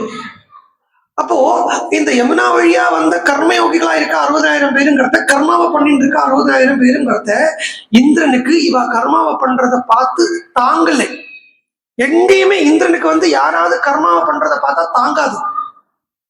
உடனே அதுக்கு அர்த்தம் வந்து இந்திரன் வந்து அவனுடைய சீட்டை ஷேர் பண்ணிக்கணும் அப்படி இதெல்லாம் சொல்லக்கூடாது. கர்மாவை பண்றத பார்த்தா தாங்கலைன்னா கருணா, அதுக்குதான் கருணான்னு பேரு. ஏன்னா யாருக்குமே கர்மா பண்றதுல இஷ்டம் கிடையாது, கர்மமே தான் கர்மாவை பண்றோம். அப்போ எல்லாருக்கும் எண்ணத்துல இஷ்டம் இருக்குதுன்னா மனசு எப்பவுமே எதுக்கு பின்னாடி போகும்னா நைஷ்கர்மியத்துக்கு பின்னாடி தான் மனசு போகும். அப்ப இந்திரன் ஏன் இவளை பார்த்து கர்மாவை பண்றத பார்த்தா உடனே அந்த கர்மாவில போய் ஏதாவது ஒரு பங்கத்தை போய் பண்ணி விடுறாருன்னா இவள் எல்லாரும் நைஷ்கர்மிய ஸ்திதிக்கு கொண்டு வரதுக்கு தான் இந்திரன் பிளான் பண்றாரு. வாஸ்தவமா சொல்ல போனா இந்திரன் எல்லாருக்குமே ஒரு சன்னியாச ஸ்திதியை கொடுக்கறதுக்கு பாடுபட்டு இருக்கார். நைஷ்கர்மியம்ங்கிறது சன்னியாசம், அந்த சன்னியாசம் கொடுக்கறதுக்கு தான் பாடுபடுறாரு இந்திரன். சோ அவ 60,000 பேர் இதை டிக் பண்றா. இதை டிக் பண்றத 8 செப்பரேட் உபதீபங்களா ஸ்பிளிட் ஆச்சு. இது பாகவதத்துல பஞ்சமஸ்கந்தத்துல சுகர் சொல்றார். அதுல சிம்ஹலா லங்கா அப்படின்னு சொல்றது. 8 உபதீபங்களா ஸ்பிளிட் ஆச்சுங்கிறத உடனே நம்ம அட்லஸ் எடுத்து பார்த்துடக்கூடாது. அட்லஸ் எடுத்து பார்த்தா குழம்பு போயிடும். அதுல சொல்றார் இக்ஷோதம் சொல்றார், க்ஷீரோதம் சொல்றார். இங்க பால் கடல் வந்து எங்க அம்மா கண்ணுக்கு தெரிய மாட்டேங்கிறது. எல்லாம் லவணோதம் தான் இருக்கு, பாலா இல்லை. அப்போ இதெல்லாமே 8 ஜம்பு தீபம் அப்படிங்கிறதுடைய சிக்னிபிகன்ஸே இந்த ஸ்பிரிச்சுவல் ப்ராசஸ் நடக்கப்பட்ட ஒரு ஸ்தலம். ஜம்பு தீபம் அதுல 8 பிரிஞ்சதுன்னா அப்ப இந்த 8 அந்த பியூரிஃபைடா இருக்கப்பட்ட 8 அங்கத்தை தான் குறிக்கிறதுன்னு எடுத்துங்க. அதுல ஒரு அங்கமா இருக்கு லங்காங்கிறத. லங்கைய என்னவா பார்க்கலாம் அப்படின்னு அப்படியும் பார்க்கலாங்கிற. நீங்க வந்து இப்படித்தான் பார்க்கணும்னு மண்டையில அடிச்சு கட்ட மாட்டேன், இப்படியும் பாருங்கோ, ரசமா இருக்கும். இது ரசமாவா இருக்கு நினைச்சுப்பேன், ஆனா அனுபவிக்கிறது ரசமா இருக்கும். லங்காவை லிங்க சரீரமா பார்க்கணும். லிங்க சரீரம்னா not this body made up of பஞ்சபூதம், அப்ராபஞ்சிகமான அப்ராகிருதமான ஒரு சரீரம் இருக்கு, அதுக்கு லிங்க சரீரம்னு பேரு. அங்கதான் ஸ்பிரிச்சுவல் ப்ராசஸஸ் நடக்கிறது. அதுதான் லங்காங்கிறத. அங்க வச்சுதான் ஹனுமான்கிற அந்த யோகி சாதகன் சீதைங்கிற அந்த ஜெகன் மாதாவை கண்டுபிடிக்கிறார்.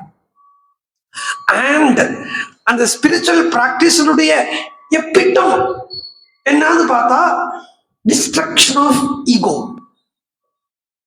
ஸ்பிரிச்சுவல் ப்ராசஸினுடைய the last stage of spiritual practice அப்படிங்கிறது வேற ஒன்றும் இல்லை, ஈகோங்கிற அகங்காரத்தை கம்ப்ளீட்டா தரமட்டமாக்குறது. அதுவும் எப்படின்னா அத வேரோட விழுது கலர்ந்து சொல்லுவா இல்லையா, அதுதான் பண்ண. நீங்க வந்து மரத்தை முடிச்சோம்னா அப்புறம் திரும்பி வந்துருமா, அத வேரோட அறுத்து களையிறது அப்படிங்கிறத அந்த ஈகோ என்கிற அந்த மரத்துக்கு பிரம்ம வித்யா பிரதானம் பண்றது. பிரம்ம வித்யால அவித்யா ரூபமா இருக்கப்பட்ட அகங்காரத்தை துவம்சம் பண்றது. இந்த அவித்யா ரூபமா இருக்கிறவன் யாரு? ஈகோவா இருக்கிறது ராவணன். அந்த ராவணன் அதே லிங்க சரீரத்துலதான் ராஜாவா உட்கார்ந்து இருக்கான். அந்த ராவணனை இல்லாம பண்றதுக்கு அந்த ராவணன் எங்க இருக்கானோ அங்கேயே ராமர் வந்து கடைசியில அதை முடிக்கும்படியா லிங்க சரீரத்தினுடைய லாஸ்ட், லிங்க சரீரத்தில் இந்த ஸ்பிரிச்சுவல் ப்ராசஸினுடைய லாஸ்ட் ஸ்டெப், லாஸ்ட் இந்த ஃபைனல் ஸ்டேஜ் என்னதுன்னா ஈகோ டிஸ்ட்ரக்ஷன் தான் இல்லையா. லங்கால நடக்கிற லாஸ்ட் விஷயம் தான் ஈகோ இல்லாம ராவணன் வதம். அதுவும் அவன் அங்க இப்போ ராமன் நினைச்சிருந்தானா வேணாமானா ராவணனை அயோத்தியாவுக்கு வர வச்சு காலி பண்ணி விட்டுருக்கலாம் இல்லையா? ஆனா அயோத்தியால ராவணனால வர முடியாது. ராவணங்கிற அந்த ஈகோவால அயோத்தியாக்குள்ள பிரவேசிக்க முடியாது. அதனாலேதான் அதுக்கு அயோத்தியானே பேர். ஈகோவுக்கு புகுற முடியாத இடம், அதனாலே அதுக்கு அயோத்தியான்னு பேர் இருக்கிறத எப்படி ராவணன் உள்ள போயிட முடியும்? ஒரு குணத்துக்கும் அதுக்குள்ள பிரவேசிக்க முடியாது. அப்போ இங்க குணமயமா இருக்கான் ராவணன், ஈகோஸ்டிக்கா இருக்கான் ராவணன்கிறத அந்த லிங்க சிறிதம் என்ன மயமா இருக்குன்னு இப்ப சொன்னேனே, குணமயமா இருக்கு. அந்த குணமயமா இருக்கக்கூடிய மலைதான் திரிக்கூட்டம். திரிக்கூட்டம் 3 கூட்டம். திரிக்கூட்டம் சத்தம் ரஜசு தமசு, இதுதான் அங்கே சொல்றேன். இதே திரிக்கூட்டத்துலதான் இன்னொன்று நடந்தது. என்ன நடந்தது தெரியுமா? ஒரு ஸ்லோகம் சொல்றேன், ஞாபகம் வருதா பாருங்க. ஆசீத் கிரிவரோ ராஜன் திரிகூட இது விஸ்ருதா.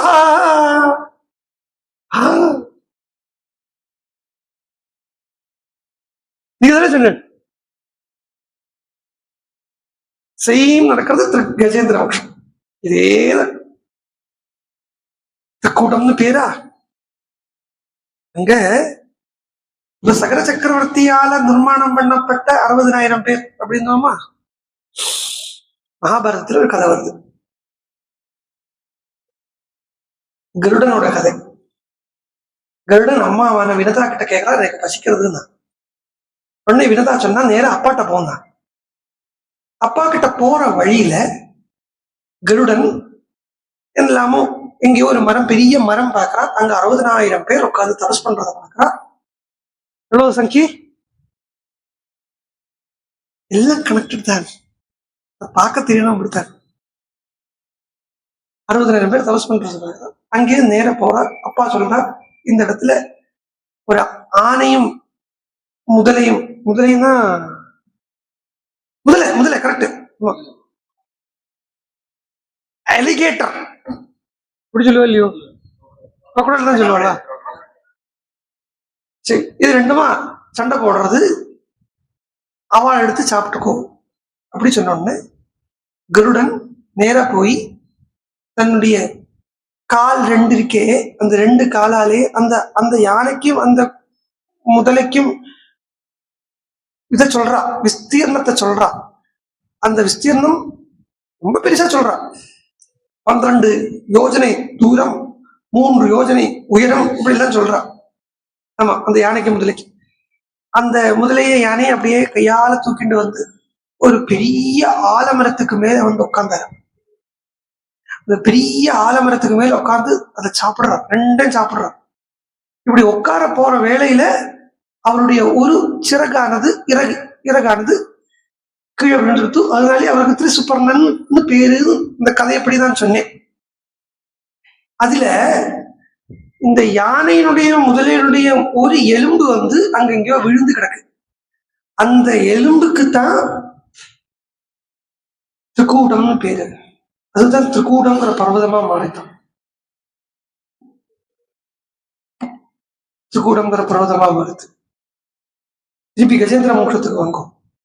கஜேந்திரனும் இந்த திரிகூடம்ங்கிற அந்த பர்வதத்திலேதான் இருக்கான். அங்க அவர் அப்படி இருக்கிறத, இந்த கஜேந்திரன் யாரு, இன்னொரு முதலையை சொல்லித்த, இந்த முதலை யாரு அப்படின்னு பார்த்தா, கஜேந்திரன்றது பாண்டியராஜன். பாண்டியராஜன் அவனுடைய பூர்வ சரித்திரம் பாருங்க. அவனுக்கு பேர் என்ன? இந்திரத்யும்னன். இந்திரத்யும்னன்னா என்ன அர்த்தம்னா, இந்திரனுக்கு சமமானவன் அர்த்தம். இந்திரனுக்கு சமமானவன், இந்திரன் அளவுக்கு பிரகாசம் உள்ளவன் இந்திரத்யும்னன். அவன் ஆனா பாண்டியராஜன் சொல்றா. பாண்டியராஜன் சொன்னா ஏதோ மதுரை பக்கம் பாண்டியன், சவுத் இந்தியா பாண்டியன், ஓ இங்கதான் இருந்திருக்கான், இருக்கட்டும், நல்லது. அப்படி உள்ள நல்லதுதான், அது இல்லை சொல்லை. ஆனா அந்த வார்த்தைக்குள்ள ஸ்பிரிச்சுவல் சிக்னிபிகன்ஸை பார்த்தா, பாண்டிய என்கிற சப்தம் எதுலேருந்து வருதுன்னா பண்டா என்கிற சப்தத்திலிருந்து வருது. பண்டான்னா என்ன அர்த்தம்னா, பண்டா ஆத்ம விஷயா புத்தி பண்டா, ஆத்ம விஷயமான புத்திக்கு தான் பண்டான்னு பேரு. பாண்டியன்னு அர்த்தம் என்னன்னா, பண்டிதன் சொல்லலை, பாண்டியன் சொன்னா ஆத்ம விசாரம் பண்றவன், இல்லாட்டினா ஆத்ம விசாரத்துக்காக தயாரா இருக்கிறவனுக்கு பாண்டியன் பேரு. இந்த பாண்டியன் கொஞ்சம் அவனுக்கு ப்ரைடு இருந்ததுன்னு சொன்னான். ப்ரைடு இருந்ததுனால யாரு சாபம் கொடுத்தா, அனுகிரகம் பண்ணா, சாபம் இல்லை அனுகிரகம் பண்ணா, அகஸ்தியர் அனுகிரகம் பண்ணா. எல்லாம் கனெக்டட். மா சொல்லவே சொல்லாதீங்கோ, இங்க ஒரு கடல் வந்துதா, அகஸ்தியர் ஒரு கடலை குடிக்கிறார். காம கலாங்கிற 2 கடல் அகஸ்தியர் குடிக்கிறார். பேரே பூர்வமே காம கலா. காமம் கலா. கலாங்கிறது இந்த லோக விஷயங்கள் தான் வச்சுக்கோ. இந்த 2 டிசையர்ஸ், ஆசை, டிசையர்ஸ், மெட்டீரியல் ஆசை, இந்த 2 கடலை இல்லாம அகஸ்தியர் குடிக்கிறார். அந்த அகஸ்தியர் இந்த இந்திரதும்னனுக்கு சொல்றார், நீ ஆணையா போவாய் பிகாஸ் ஆஃப் யுவர் ப்ரைடு. அங்க ஒரு கந்தர்வன், அந்த கந்தர்வன் தான் முதலியா வரான். சோ இந்த இந்திரதும்னனுக்கு ஏன் ப்ரைடு இருந்தது அப்படின்னு பார்த்தா, எங்குமே ராமாயணம் வந்துட்டானா இந்த டிரான்ஸ்ஃபர்மேஷன் ஃப்ரம் கர்ம யோகம் டு ஞான யோகம் தான் ராமாயணம். பாண்டியராஜனை பார்த்தா ஹாலசிய மகாத்மியம் சொல்றது, இந்த பாண்டிய வம்சத்துக்காரன் இருக்கா இல்லையா, அவ எல்லாருமே சந்திர வம்சத்துக்காரலாம். சந்திர வம்சம்னு வந்தாச்சாலே கர்மயோகிகள். கர்மயோகியா இருந்ததால he was not fully qualified for ஞான யோகம். அதனால அகஸ்தியர் அனுகிரகம் பண்ணார். அந்த அகஸ்தியர் என்ன அனுகிரகம் பண்ணாருன்னா, உனக்கு இந்த ஹூங்கிற கந்தர்வனால சம்பந்தம் ஏற்பட்டு பகவான் கூட்டிப்பார். ஹூங்கிற கந்தர்வன். கந்தர்வன் சொன்னாலே கந்தர்வா எல்லாமே சித்திகள்னு சொல்லியாச்சு. சித்திஸ் கந்தர்வன் சித்திஸ். இந்த கந்தர்வன் என்ன சித்தின்னா, கர்மயோகத்திலேருந்து ஒருத்தர் ஞான யோகத்துக்கு கொண்டு போகக்கூடிய சித்திகள்ல ஒண்ணு. அப்படிப்பட்ட இடத்துல கஜேந்திரனுக்கு பகவான் தாமரையில ஹிருதயம் தான் தத்துவம், அது விஷயம் விட்டுருங்க. பகவான் கருட வாகனத்துல திருப்பி கருடன் வந்துட்டாரா, யானை வந்துருத்தா. இதே திரிகூட பர்வதத்தின் பக்கத்துல இழந்து அந்த கஜேந்திரனை பகவான் சேர்த்துக்கிறார். தான் அவனை ஞானி ஆக்குறார். இல்லாட்டினா அவனுக்கு ஆத்ம சாட்சாத்காரத்தை கொடுக்குறார். அது என்ன வேணா வச்சுக்கோ. அந்த கருடன் அப்ப கர்மயோகத்திலிருந்து ஞான யோகிக்கு ஆகணுமானா அங்க ஒரு சின்ன வேலை தேவைப்படுறது. அதுதான் வேதம் என்கிறது தேவைப்படுறது. அந்த வேதத்தினுடைய இம்பார்ட்டன்ஸை தான் எந்த இடத்துலயும் கருடன் கருடன் கருடன் கருடன் பார்க்கலாம். பாகவதத்துல இந்த இடத்துல சுகாச்சாரியர் ஸ்பஷ்டமா சொன்னார், சந்தோமயேன கருடேன. அந்த திரிகூட அது என்ன, அந்த திரிகூடம்ங்கிறது அது சம்சாரமயமான ஒரு மலை. அந்த சம்சாரமயமான ஆசைமயமான ஒரு மலை. அதனாலதான் அந்த ஆசைமயமான மலையாக இருக்கிறதுனாலதான் அந்த சண்டை போட்டு இருந்த ஆணை முதலே இருக்கே, சொத்துக்காக சண்டை போட்டு இருந்தாங்க. அந்த சண்டை அதனுடைய எலும்பு அங்க கிடக்குதுன்னா அப்ப ஏதோ ஆசை சம்பந்தமான ஒரு விஷயம்ங்கிறது தெரிய வருது. அப்போ ஆசை இருக்கக்கூடிய இடத்துல ஞானம் சித்திக்காது. அப்ப அந்த ஆசை இருக்கக்கூடிய இடத்துல ஞானம் சித்திக்கணுமானா வேத உபனிஷத்தை சிரவணம் பண்ணி இந்த ஆசைகளை நன்னா நீக்கி வைராக்கியம் ஞானத்தை பிராப்தி பண்றதுங்கிறத திரிகூடகிரி சொல்றத. அந்த திரிகூடகிரிக்கு மேல லங்கா இருக்குன்னா என்ன ரூபத்துல லங்கா இருக்குன்னா ஆசை வடிவத்துல, ஆசைக்கே உரிய ஸ்தானத்துல லங்கா உட்கார்ந்து இருக்கு. அந்த ஆசைமயமான ஒரு இடத்துல இருக்கப்பட்டேன்னா இது ஏன் லங்காக்குள்ள சீதை வரப்பட்டான்னு கேட்டாலே ஆசைதான் காரணம். மான் மேல வச்ச அல்பமான தோல் லௌகிகம் தான் தோல். அதுவும் மண்ணு, வெறும் மெட்டீரியல் விஷயம். தோல்ங்கிறது எதால உருவாகப்பட்டிருக்குன்னா, தோல்ங்கிறது மண்ணால உருவாகப்பட்டிருக்கு. மண்ணு தான் இந்த தோல் சொல்றது. அப்போ அதன் மேல வச்ச சீதையினுடைய ஆசைதான் லங்காக்குள்ள சீதையை கொண்டு வரப்பட்டுச்சு. ராவணனுமே ஆசை நன்னா பட்டான். சூர்பனகை தான் மாயா. இந்த சூர்பனகை ராவணன் கிட்ட சொல்றா, ஒன்னு எப்படி இருந்தா தெரியுமா, அந்த தேவி ரொம்ப அழகா இருந்தா, அந்த அழகான தேவி உங்ககிட்ட தான் இருக்கணும்னு ஆசைப்பட்டேன், அதனால நீ போய் சீதையை கூட்டிட்டு வாங்கிறத. ராவணனும் வரான். மோகம் இருக்கு இல்லையா, அந்த ராவணன் அந்த ஆசையை அடையறதுக்காக எதை போய், அந்த ஆசை கூட இல்லை, ராவணனுக்கு இருந்த மோகம். அதனாலே அவன் மோகஸ்வரூபமா இருக்கப்பட்ட மாரீசன் கிட்ட வந்தான்.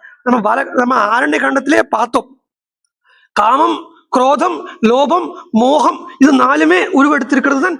காமம் தான் கரன். லோபம்ங்கிறது, குரோதம்ங்கிறது தூஷணன், லோபம்ங்கிறது திரிசிரசு, அதே மாதிரி மோகம்ங்கிறது மாரீச்சன். இதுதான் அரண்ய காண்டத்துல. இதனாலே தான் ராமர் அரண்ய காண்டத்துல ஜெயிக்கிறார். மதம் ராவண உருவத்தில் உட்கார்ந்து இருக்கு.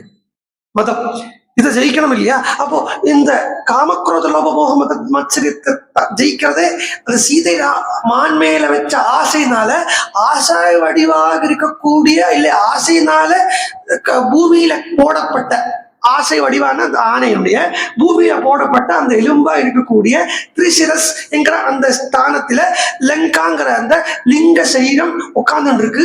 அதுக்குள்ள இருக்கக்கூடிய ஜீவனான சீதை இல்லை பக்தையான சீதை பகவான அடையணும்னு மாத்திரம் ஆசைப்பட்டு இருக்கா. இப்போ அந்த ஆசையை பூர்த்தி பண்றதுக்கு ஹனுமான் அப்படிங்கிற குரு தேடி வரார்.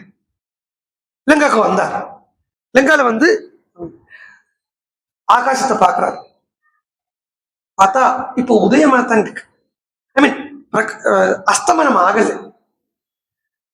ஹனுமான் அஸ்தமனத்துக்காக எதிர்பார்த்துட்டு இருக்கார் அப்படின்னு சொல்லப்படுறது. ஆஜகாங்ஷே ததா வீரோ வைதேஹ்யா தர்சனோத்சுகா சூர்யே சாஸ்தம் கதே ராத்ரோ தேகம் சம்க்ஷிப்ய மாருதிஹி.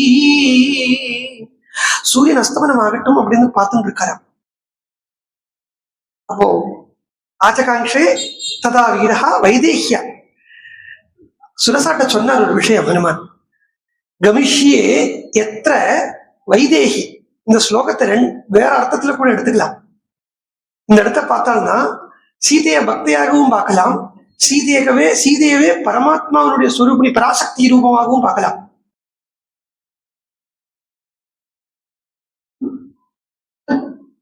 பராசக்தி ரூபமா சீதையை பார்த்தா அதை எப்படி பிரிச்சுக்கணும்னா, கமிஷ்யே எத்திர வை தேகி.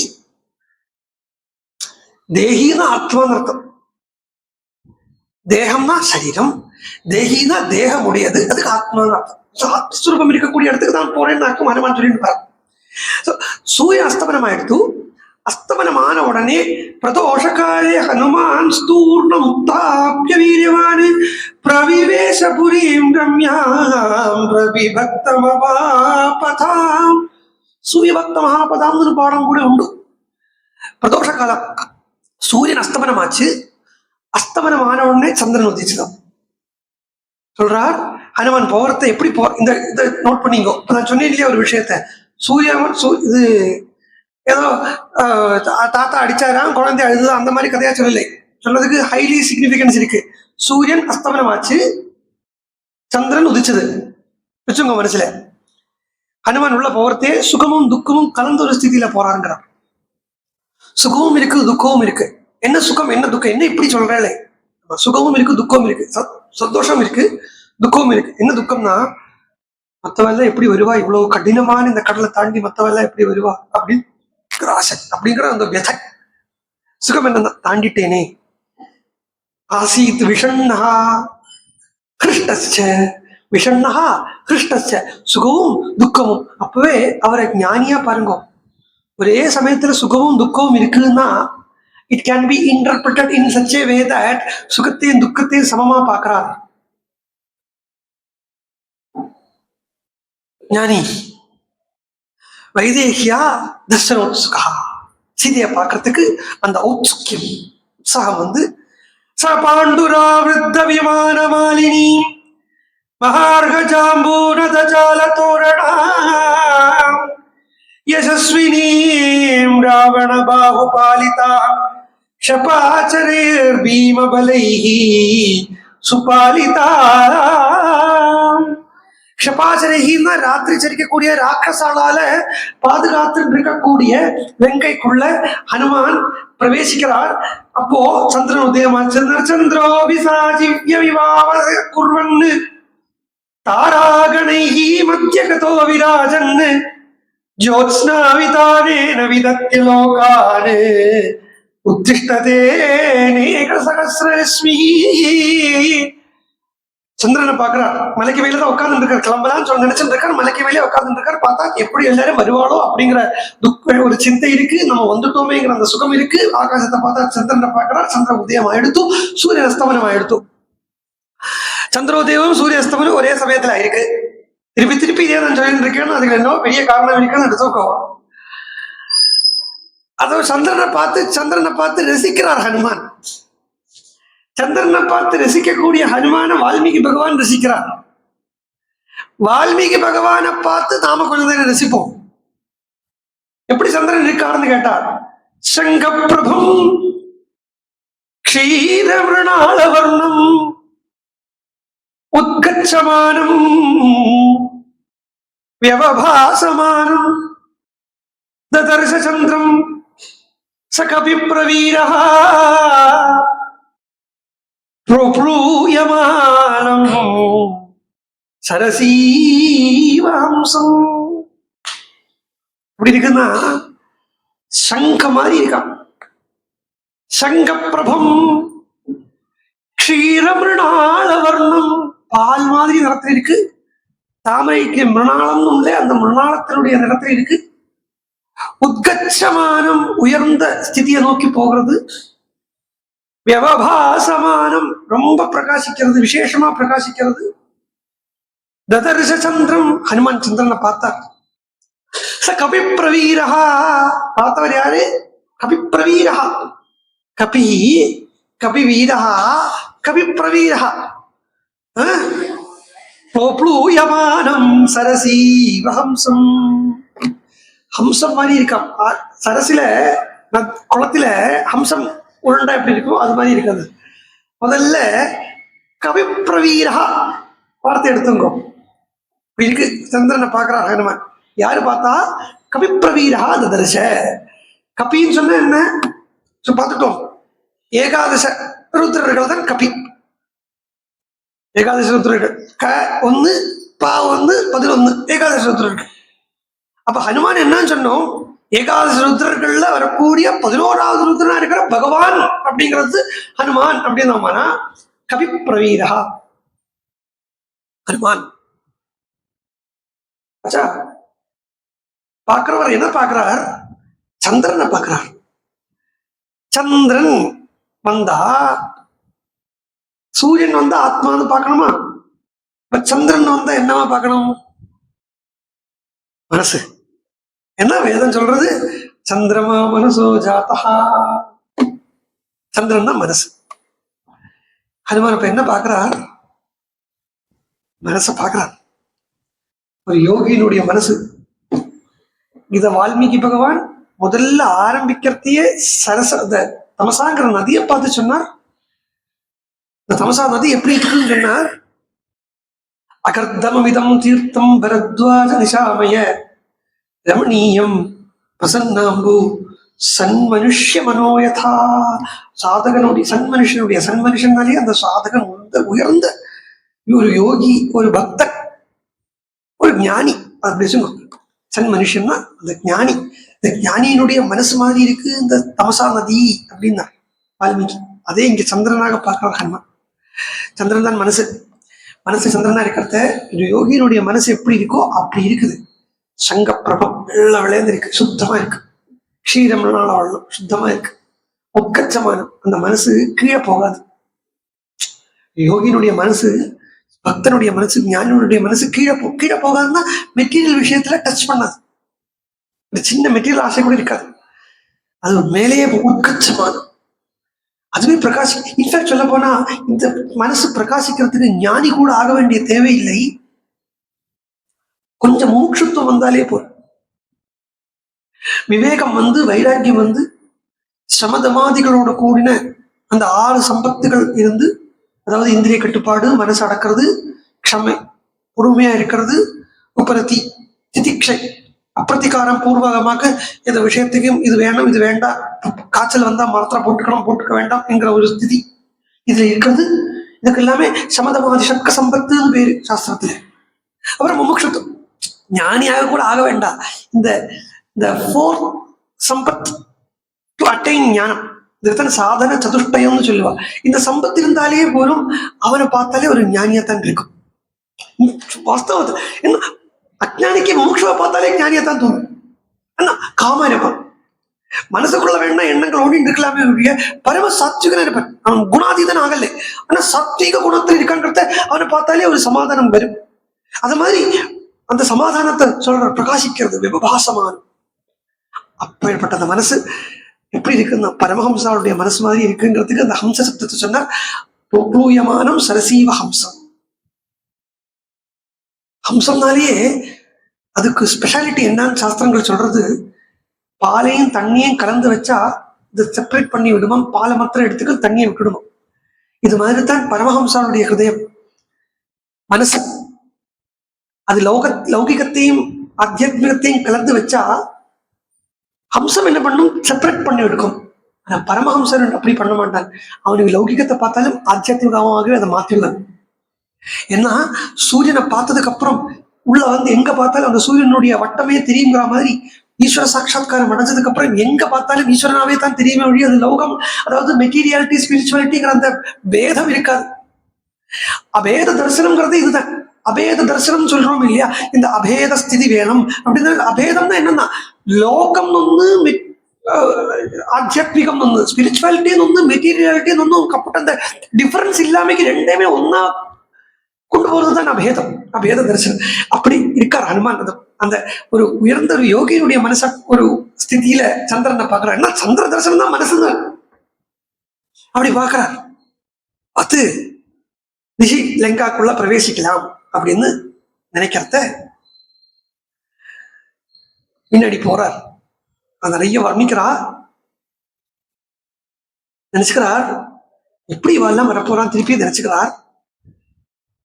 உடனே எங்க சமாதானம் ஆச்சுன்னா அவர் சொல்லிக்கிறார், இந்த இதால தாம் சமீக்ஷிய புரீம் லங்காம் ராட்சசாதிபதே சுபாம் அனுத்தமாம் ரித்திமதீம் சிந்தையாமாஸ வீர்யவான். லங்கைய நாஸ்டியா வர்ணிக்கலை இல்லையா, லங்கைய நாஸ்டியா வர்ணிக்கலை. ராமாயணம் பூரா பார்த்தலாம்னா லங்கைய ரொம்ப அழகா வர்ணிக்கிறது. ஒரு அழகான என்ன, there is Lanka is the place in which you will be able to do your sadhana. அது நாஸ்டியா வர்ணிக்க வேண்டிய தேவையில்லை. நமக்கு சித்த வஸ்துவான ஈஸ்வரனை கிடைக்கக்கூடிய ஒரு ஸ்தானம் அதுக்கு லங்கான்னு பேரு. கர்மபூமி, ஜம்பு ஜீவம் பூராவே கர்மபூமின்னு தான் சொல்லப்படுறது. பாகவதத்திலே சொல்றோம், பாரத வருஷத்தை கர்மக்ஷேத்திரம்னு சொல்றோம். கர்மைஹி கிரியதே எத்திர ஜம்பு அப்படின்னு சொல்றான். கர்மங்கள் பண்ணக்கூடிய இடம் ஜம்பு. அப்படின்னா கர்மங்கிறது நாட் தர்ப்பணம் சார்த்தம் இது இல்லை, வீணா. கர்மங்கிறத பகவானை அடையறதுக்குண்டான அந்த கர்மாவை பண்ணக்கூடிய ஸ்தானத்துக்கு ஜம்பு தீபம்னு பேர். அதுக்கு சில கர்மங்கள் வேண்டி இருக்கேன், அதாவது கர்மா விட்டு போகிறதுக்கு சில கர்மா வேண்டி இருக்கு இல்லையா, அந்த கர்மாவை பண்றதுதான் ஜம்பு. அதுதான் சாதனைன்னு பேரு. அப்போ அந்த அந்த தீபத்துல ஒரு ஸ்தானமாக்கும் லங்கை, ஜம்பு தீபத்தினுடைய ஒரு பார்ட்டாக்கும் லங்காங்கிறத. அதுவுமே ஸ்பிரிச்சுவல் ப்ராசஸ் நடக்கக்கூடிய இடம் தான், நாஸ்டி இல்லை. அப்ப பாக்குறாரு லங்காவை பார்த்தா இதுக்குள்ள எல்லாருக்கும் பிரவேசிக்க முடியாது. ஹனுமான் லிஸ்ட் அவுட் பண்றார். யாருக்கெல்லாம் இதுக்குள்ள ஏற முடியும் அப்படின்னு. குமுதன், அங்கதன், சுஷேணன், ஜாம்பவான், எனக்கு இல்லதான் ஏற முடியும் அப்படின்னு சொல்லிட்டு. ஆனா எனக்கு கவலை இல்லை. அவரே சொல்றார், சமீக்ஷ மகாபாஹோ ராகவஸ்ய பராக்கிரமம் லக்ஷ்மணஸ்ய விக்ராந்தம் அபவத் பிரீதிமான் கபி. லக்ஷ்மணனையும் ராமனையும் நினைச்சாராம், கவலையை விட்டாராம். ராமலக்ஷ்மணால நினைச்சார், கவலையை விட்டார். போற வழியில லங்கையே உருவெடுத்து வருது. லங்கையே உருவெடுத்து வருதுன்னு கூட வச்சுக்காதீங்க. ஒரு லங்கினி அப்படிங்கிற ஒரு பேரை சம்பிரதாயத்துல சொல்ற வழக்கம் இருக்கு. ஒரு இன்ஃபர்மேஷன், சம்பிரதாயத்துல பௌராணிகள் லெங்கினி அப்படிங்கிற ஒரு பேரை சொல்ற, ஒரு ஸ்திரீ ரூபம் எடுத்து வந்தா அப்படின்னு சொல்ற. லெங்காங்கிறதே ஸ்திரீ லிங்கம் தான். அதுவே அதனால ஒரு ஸ்திரீ ரூபம் எடுத்து வந்து ஹனுமான் முன்னாடி நின்னா அப்படின்னு இமேஜின் பண்ணிக்க வேண்டாம். இது ஏன் அப்படி சொல்லிட்டு இருந்தா ஒரு காலத்துல இருந்தா புரிய வைக்கிறதுக்காக சொல்லிட்டு இருந்தான். அவ இப்ப எல்லாம் புரிஞ்சு கொடுத்தான் தான். அவன் இது வரைக்கும் சொன்னதே புரியல, அப்ப இது மாத்திரம் எனக்கு இப்ப புரிய வைக்க வேண்டியிருக்கு. அதனால உள்ளது உள்ளபடியே சொல்லிடுறேன். லங்கையே வரா, லங்கை வந்து நிக்கிறது ஹனுமான் முன்னாடி ஸ்திரீ ரூபம் எடுத்துன்னு இங்க இல்லை. ஆனா ஸ்திரீ ரூபம் இல்லை, அது ஸ்திரீயா பாக்குறாரு ஹனுமான். அவளை ஹனுமான் ஸ்திரீயா பார்க்கிறான். அது இது ரெண்டுக்கும் நடுவுல பெரிய அந்தரம் இருக்கு. தாடகா வதத்தும் போதே, தாடகா முக்தி, தாடகா மோட்சத்தும் போதே ஏன் ஸ்திரீவதம் எல்லா அவதாரத்தை முதல்ல பண்றார் அப்படிங்கிறதுக்கு பார்த்தோம். பரசுராம அவதாரத்திலிருந்து பார்த்தா முதல்ல ஸ்திரீவதம் தான். பரசுராமராவது விட்டுருங்கோ, ராம அவதாரம் கிருஷ்ண அவதாரம் பார்த்தா முதல்ல ராமர் தாடகையத்தான், அடுத்தது கிருஷ்ணன் பூத்தனையத்தான். முதல்ல ஸ்திரீங்கிறது என்ன சுரூபமா இருக்கு? ஸ்திரீங்கிறது இட்ஸ் நாட் ஃபீமேல், ஜெண்டர் இல்ல, ஒரு லிங்கத்தை சொல்லலை. ஸ்திரீங்கிறது சபலத்தினுடைய சுரூபம், சபலம். இப்ப ஹனுமான் ஒரு சாதகனா போறார். சாதகனுடைய ஃபர்ஸ்ட் ஸ்டெப் என்னதுன்னு பார்த்தா இந்த சபலத்தை நீக்கிறது. எது எது நமக்கு சாப்பல்யத்தை கொடுக்குமோ அந்த சாப்பல்யத்தை நீக்கிறது ஒரு சாதகனுடைய வேலைங்கிறத ஹனுமான் அந்த உத்தம சாதகன் லங்காவை ஸ்திரீயா பார்த்து சாப்பலமா பார்த்து நீக்கி விடுறார். அவ முதல்ல தடைதான் போடுறா, முதல்ல அவ தடை போடுறா. தடை போட்டு என்ன சொல்றா, நீ என்னமா ஏறுவா, யாரு நீ அப்படின்னு ஹனுமான் கிட்ட கேட்கிறான். ஹனுமான் அவள்கிட்ட உண்மை சொல்ல வேண்டிய தேவை இல்லைங்கிறதுனால உண்மை சொல்லலேன்னு இல்லைங்க. அவர் என்ன சொல்றார், லங்காவை நன்னா பாக்குறதுக்கு வந்திருக்கேன்னு உண்மையத்தான் சொல்றார். சமீக்ஷணார்த்தம் லங்காயாம் சமீக்ஷணார்த்தம், லங்காவை நன்னா பாக்குறதுக்கு வந்திருக்கேன். பாக்குறது தான் சாட்சியா பாக்குறதுக்கு வந்திருக்கேன். இல்லை லங்காக்குள்ள இருக்கப்பட்ட அந்த ஸ்வரூபத்தை நன்னா தேடுறதுக்கு வந்திருக்கேன். அதுக்குள்ள லங்காக்குள்ள வந்தா தான் எனக்கு அடைய வேண்டியது அடைய முடியும். அதுக்குத்தான் வந்திருக்கேன். முதல்ல இப்படி தடைகள் வரும். இந்த தடைக்கு தான் தாபத்திரயங்கள் நேற்றுக்கு பார்த்தோம். அப்ப இவளை வந்து இதுல சாப்பல்யம் கூட ஆட் ஆயிருக்கு, இந்த எக்ஸ்ட்ரா ஒண்ணு ஆட் ஆயிருக்கு. அப்ப அது வந்து பாக்குறாரு ஹனுமான். அவள் உடனே சொல்றா, உன்னை உள்ள விட முடியாதுங்கிறா.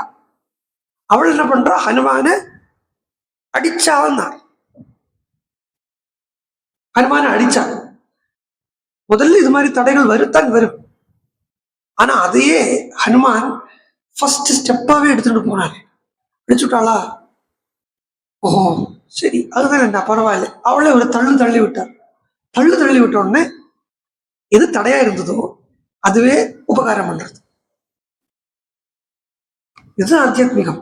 எங்கும் பார்க்கலாம், எது தடையா இருக்கோ அதுவே உபகாரம் பண்ணும். ஆத்தியாத்மிகத்துல லௌகிகத்துல யார் யார் தடையா இருக்காளோ அவ எல்லாம் ஆத்தியாத்மிகத்துக்கு உபகாரம் பண்ணுவா. ஆத்தியாத்மிகத்துல யார் யார் தடையா இருக்காளோ அவ எல்லாம் லௌகிகத்துல உபகாரம் பண்ணுவா. ஆனா அந்த ஸ்டெப் ஏறுறத முதல்ல தடையா இருக்கிறவாளே அப்புறம் உபகாரமா போயிடுவா. அது ஒரு சாதனை தான். பாருங்க, ஹிரண்யகசிபு பிரகலாதனுக்கு தடை விதிச்சான்னா அந்த ஹிரண்யகசிபுங்கிற அந்த பரம மூக்ஷு இருந்ததுனாலேயே பிரகலாதனுடைய பக்தி இன்னும் தீவிரமா போச்சு. அப்ப அதுக்கு ஏறுறதுக்கு ஒரு சாதகமா தானே இருந்திருக்கு ஹிரண்யகசிபு. அதே மாதிரி தான் லங்கினிங்கிற ஒரு பேரு வால்மீகி சொல்லப்படலை. லங்கினி அப்படின்னு ஒரு பேர் வால்மீகி சொல்லலை. லங்கா தடையா இருந்தது, ஒரு தள்ளினார். அதாவது கண்டுக்கல்லை, அதுவும் இடது கையால தள்ளி விட்டார். இடது கை அப்படின்னாலேயே வாம பாகம்னு பேர் அதுக்கு. அது ராஜசீக குணத்தை தான் ஹனுமான் எடுத்துக்கிறார் அந்த இடத்துல. அதுகிட்ட கொஞ்சம் ராஜசீக குணத்தை காட்டின உடனே அது இப்ப ஹனுமானுக்கு வழி விடுறது, தாராளமா நீ உள்ள போ, கண்டிப்பா நீ ஜெயிப்பாய், ராட்சசால எல்லாம் இல்லாம ஆக போறா அப்படின்னு எனக்கு பிரம்மா வரம் கொடுத்திருக்கார் அப்படின்னு பிரம்மா சொல்லியிருக்கார். தாராளமா நீ உள்ளகோ அப்படின்னு அந்த எந்த லங்கா தடையா இருந்தோ அந்த லங்காவே உபகாரம் பண்ணுது. இதே வாம பாகத்தால ராஜசீக பாவத்தாலேயே ஹனுமான் உள்ள பிரவேசிக்கிறார். அதுதான் லெஃப்ட் அடி எடுத்து வச்சார்னா. சத்ருனுடைய இடத்தில் சத்ருனுடைய தலையில காலை வைக்கிற மாதிரி லெப்ட் கால் எடுத்து வச்சாரா. ஏன்னா ஹனுமான் இங்க வந்து ஆரம்பத்திலேருந்து கடைசி வரைக்கும் ராஜசீக சுபாவத்தால தான் லங்காவை பூரா கையாள போறார். ஏன்னா அதுவும் ஒரு மெட்டீரியலிஸ்டிக்கு உண்டான ஒரு பிளேஸா இருக்குங்கிறதுனால மெட்டீரியாலிட்டிக்கு முன்னாடி கொஞ்சம் ராஜசீக பாவம் எடுக்கலையானா மெட்டீரியாலிட்டி நம்மள முழுங்கிடும். இவர் ராஜசீக பாவம் எடுத்தாருங்கிறதுனால இவரால் அந்த மெட்டீரியாலிட்டி பூரா எரிச்சு களைய முடிந்தது. அதனால ஆரம்பத்துல இருந்து கடைசி வரைக்கும் ராஜசீக பாவம் தான் வேற ஒன்றும் இல்லை. இங்க பாக்குறது, இங்க போறது, அங்க போறது, இங்க இருக்கிறது, அங்க பாக்குறது, இங்க தங்க போறது, அங்கே இங்க வருது, இதுதான் ராஜசீக பாவம். அப்படிங்கறத ஹனுமான் லங்காக்குள்ள போய் ஒரு நிமிஷம் கூட உட்காரலை, சஞ்சாரம் பண்ணிட்டே இருக்கார் அடையிறது வரைக்கும். ராஜசீக பாவம் இதனாலேயே லெப்ட் கால் எடுத்து அந்த ராஜசீக பாவத்தோட இடது கால் எடுத்து வச்சு லங்காக்குள்ள பிரவேசம் பண்ணார் அப்படிங்கிறதோட இன்னைக்கு இருக்கட்டும். மேல நாளைக்கு பார்க்கலாம். ஜானகி காந்த ஸ்மரணம்.